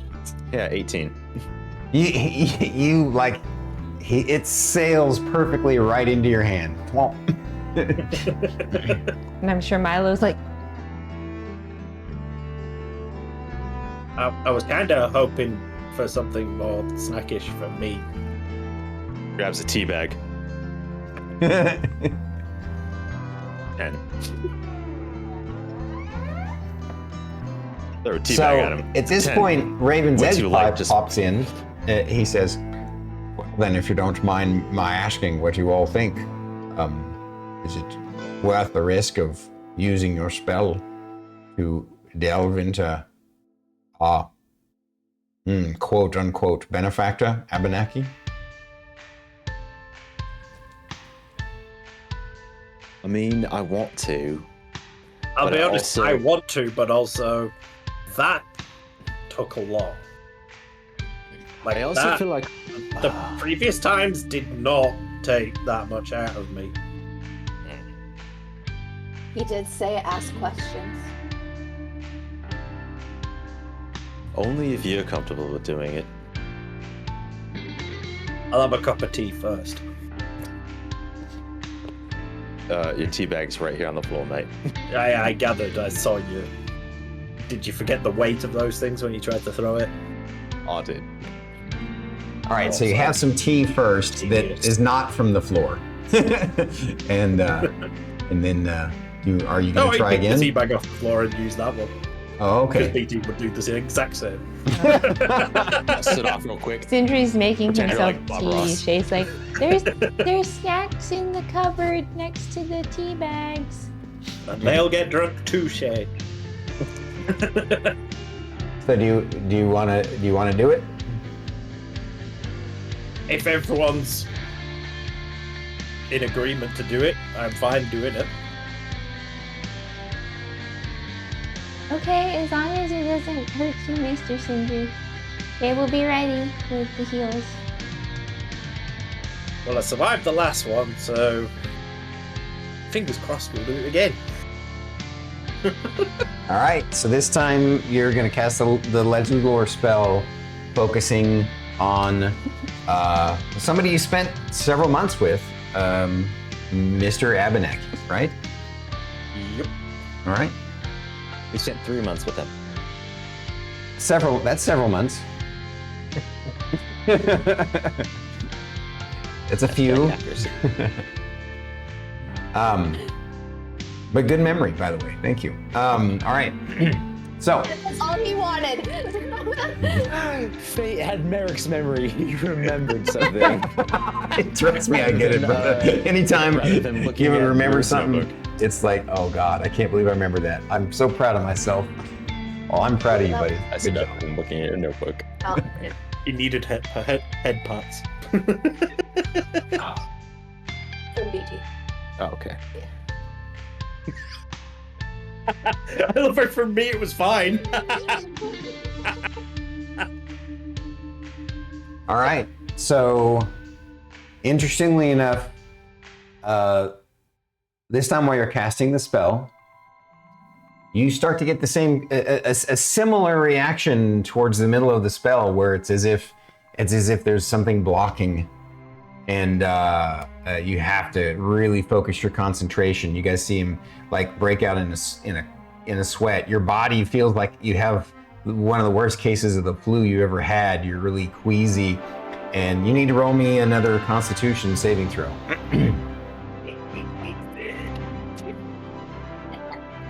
I decided the safest place for my dice is on the floor, because then they're not going to fall on the floor. Just make sure Naboo doesn't eat them.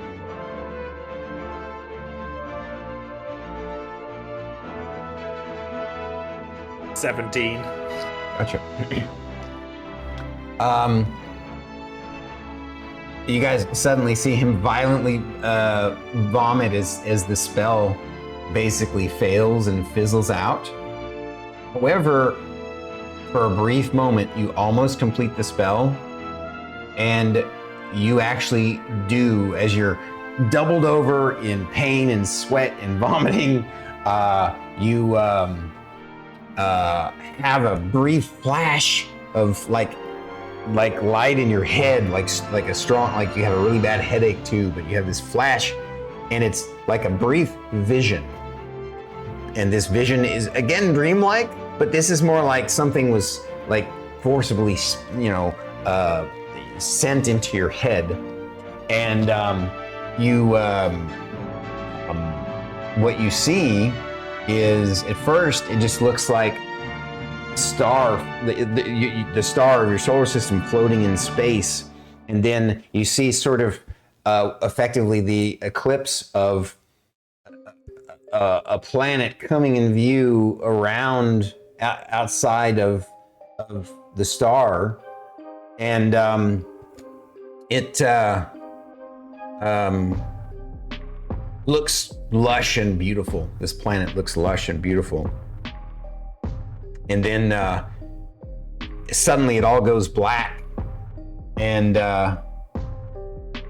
you think you remember hearing, and you're not even sure that this actually happened. It almost feels like the whole thing feels like a brief hallucination, but you think you hear a familiar voice saying, You're already peaking.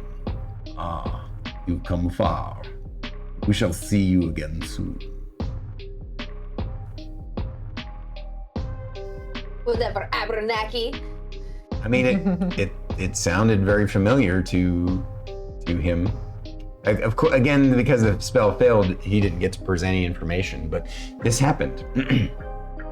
And also,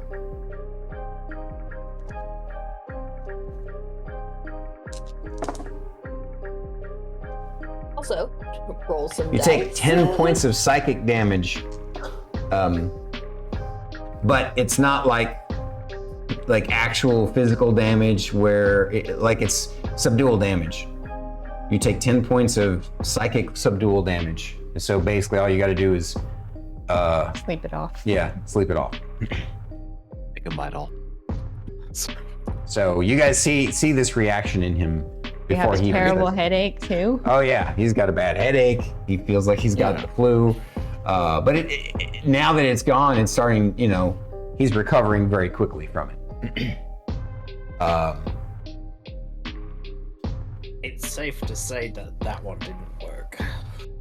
Yes, Mr. Sindri, are you okay? She's like patting your head from all the sweat. I'll be honest, I feel like I've had a fight in my brain. Say, Merrik is trying to prevent Milo from licking up the vomit because we know. Oh that's no, how animals are. he has no interest in that. I'm just. If it was a dog, we'd be way more worried. Some cats do it too. Some cats do it too. Yeah, my cats did it. Not Milo though. He's too smart for that. Milo is smarter than Shae now. He has a 12 intelligence. It's a different kind of intelligence.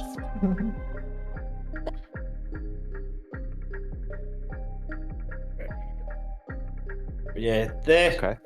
there was a brief flash of something, but I'm not 100% sure I knew what I saw. Like, Mr. Sindri, you had a very, very, very, very physical reaction to that. I can tell. Thank you, Shae. Do you want to, either a rest could cure him or a heal would also cure him if you wanted to. She's tapped out. Yeah, I'm tapped out. Oh, that's right. You are tapped out. So you were ready to do some heals, but you Then can't. I'm like, And then I remember, forgot. oh shit. There is not though. True? So, because it's a brief flash, would you say that I wouldn't really remember it? It'd take something else to trigger the memory of it. I'll say roll me an intelligence check. There's a chance you remember a few details. Let's use that big dice. Yeah. Big dice. Doubtful. 13. Actually, yeah. So the DC wasn't hard. It was just a 10. because you did experience it. You're able to, in your own words, describe to them what you experienced. Okie dokie. You're not sure about the words. You're going to kind of stumble on like the entirety of what was said. So it's going to be more like a sort of a loose summary. So, again, I don't know how accurate this is going to be, because I'm pretty sure the spell failed. Especially from that reaction. Jesus. But I didn't get the information again. It was another, like, really forced image. But, again, very, very quick. If it was real, and not just me going apeshit from being ill, and I think it was a very green planet, and there was an eclipse of some sorts. No, it's an eclipse when something goes in front of the sun, isn't it? Sindri's admitted in the past that he doesn't know astronomy stuff. Yeah, much like, on our birthday. Oh shit. Yeah. Fuck, I forgot about that, Merrik. How'd you forget your birthday? I'm sorry, do you remember being born, Mr. Smartass? Yeah? I'm sure he does. Of all of us. I bet it's in your fucking notes. Give me that fucking book. Let me look. It doesn't have to. We're the same fucking age. It doesn't matter. We're born on the same goddamn day, same time. Ish, arguably. Anyway, I found an excuse to make myself feel better. Okay. Fine. Okay. But yeah, Green planet sounds like Valion, to be honest. There was a very lush planet involved with an eclipse. And then there was a voice, but I'm not sure I can remember what it said. It seemed very familiar, though.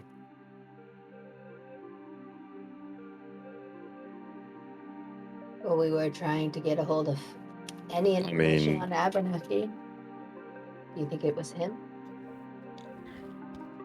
I mean, it could be, but it's like I say, it seemed familiar, but I couldn't say 100% that's who it was or what he said. It'll come to you.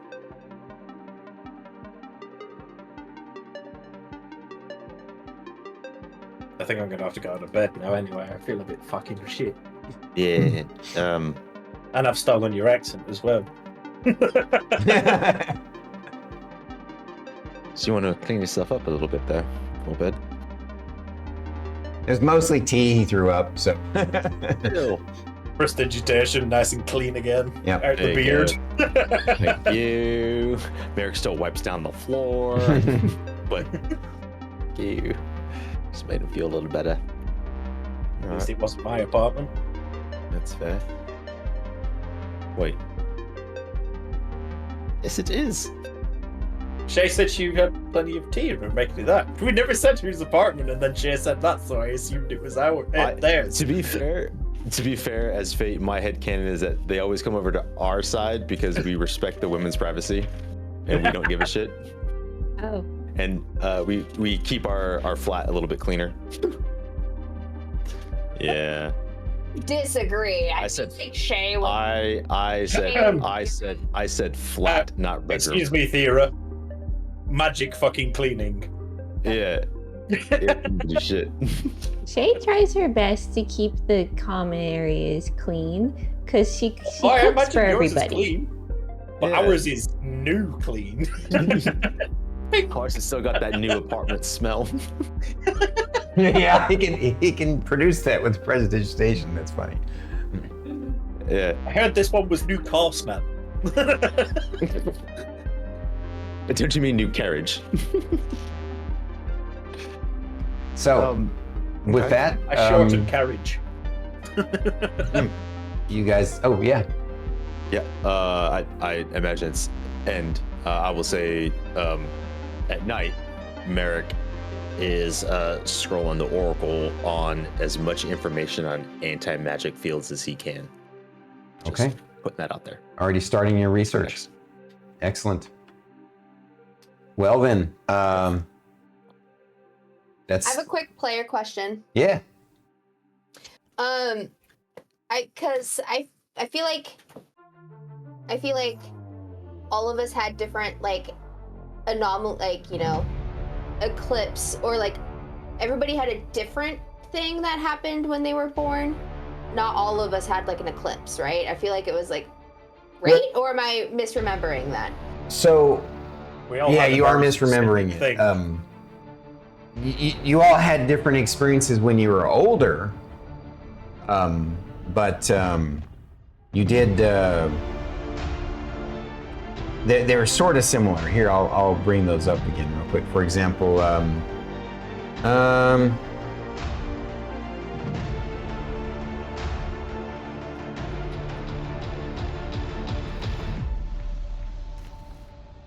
where did I put that?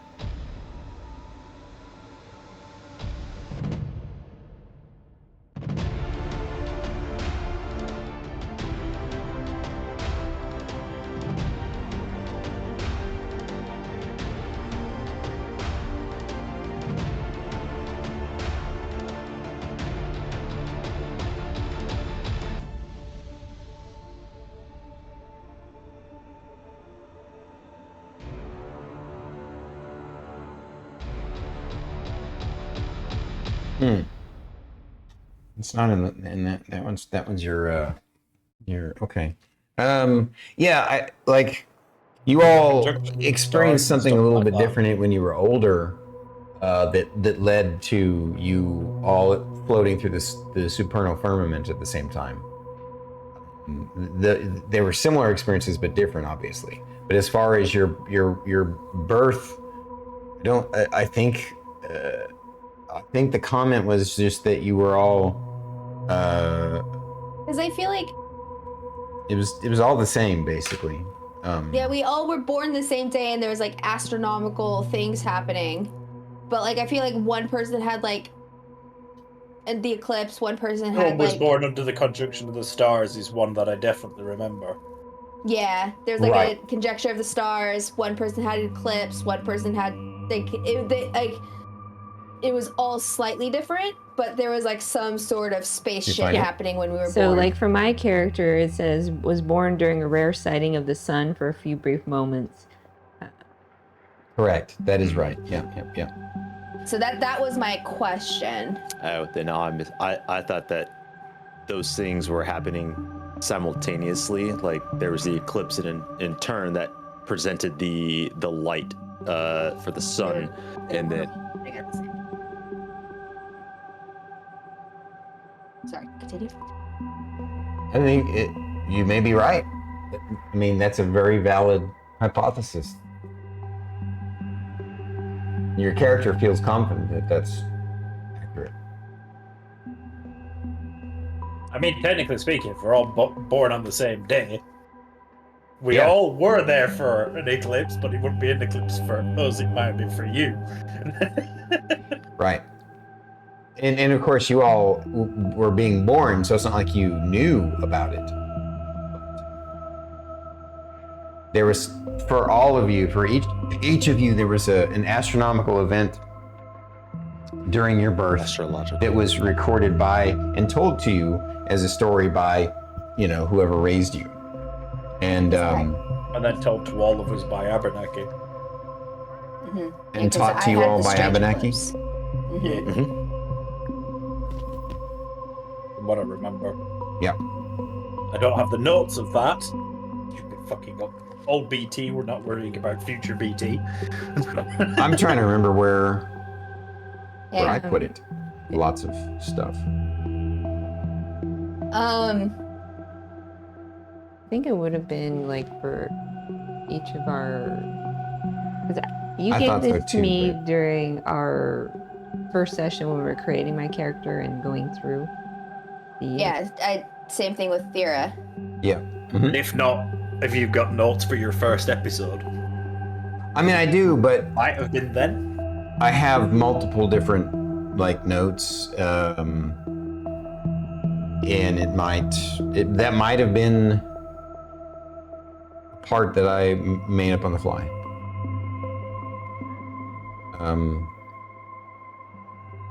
You're saying we gotta go back and rewatch our character creation episode. Or I will. Yeah. I don't know. Yeah. I mean, if you want to, that works too. It's not a big deal, but Druid is right, and you guys have obviously confirmed you all did have some sort of astronomical event when you were born, and you know you were all born on the same day. So it's an easy conclusion to make that these astronomical events all occurred on the same day in the solar system.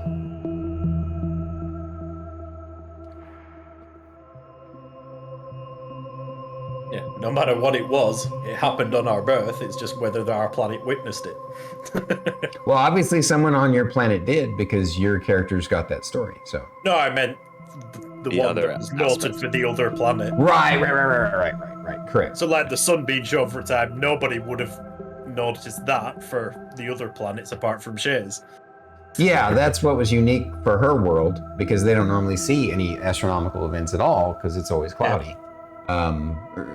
Occasionally the moon they can see during the nighttime, but so they do see some minor fluctuations in the stars and such, in the background. But for the sun to pop out was like a never ever kind of thing. Like a once in a million years thing. Once in 27 years. I know it's been 27 years since it happened again. I'm not on Haunt Home to confirm. True. Look at that, we made it a whole other hour. We Yes. did. Time to wrap up, guys. Thank you so much. It was awesome, and more lore, and still more lore to come. Next week, we're gonna kick things off with our meeting with the Green Great Worm, Mr. Marburg, CEO of the Perutsu conglomerate. Who's going to be the first to ask him if he's going to smoke? And then you'll also do the guild song with Merrik and Sindri again. I think if Sindri wants to go and Merrik, I thought that was the plan, right? And He's my consultant. yeah. And probably we could probably pull off coffee with Mr. Hansen as well, and maybe even pull off the Arms Master. So next week, I think if we devote, that's what, 4 things. I think if we devote an hour to each one of those things, we should be able to pull it off. Hey, Merrik, make a note. And Tell Sindri to turn into a were-dragon. If there's space for it. Here's a new spell for you. And there's he's got plenty of custom spells to share if he wants to. He hasn't even been using them yet, but I know why. It's because you wanted it to be more organic, related to guild song, right, and stuff. Yeah. Yeah, that's it. Okay. Yeah. Anywho, all right, let's get out of here for the night. You guys are amazing. We need to eat, and let's find out which one of the amazing folks in the River of Twitch gets a visit from us today. There's a lot of cool people live right now. As always. Very cool. Beast of Bifrost is playing Avowed. He's still playing? Yeah, it's his birthday. It's his birthday. Wow. So he's doing what, like a 12-hour? Oh, jeez. I didn't realize it was his birthday. Does it say it in his title? Yep. He is. Oh, man.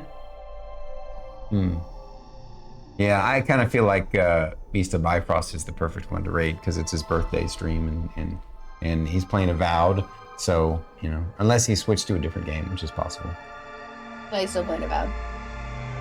And he's gonna, if he's been at it this long, he's gonna be a lot farther than I, which is cool. Alrighty,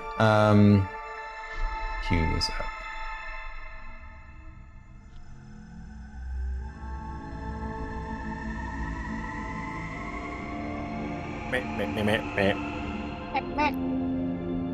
Hey, all right, everybody, make sure that you follow all these amazing people and support them. And we're gonna start queuing up the raid now. Everybody aboard the raid plane as we fly our way over and visit Beast of Bifrost on his birthday. And you guys have a fantastic evening, and we'll catch you next week. Bye-bye, guys.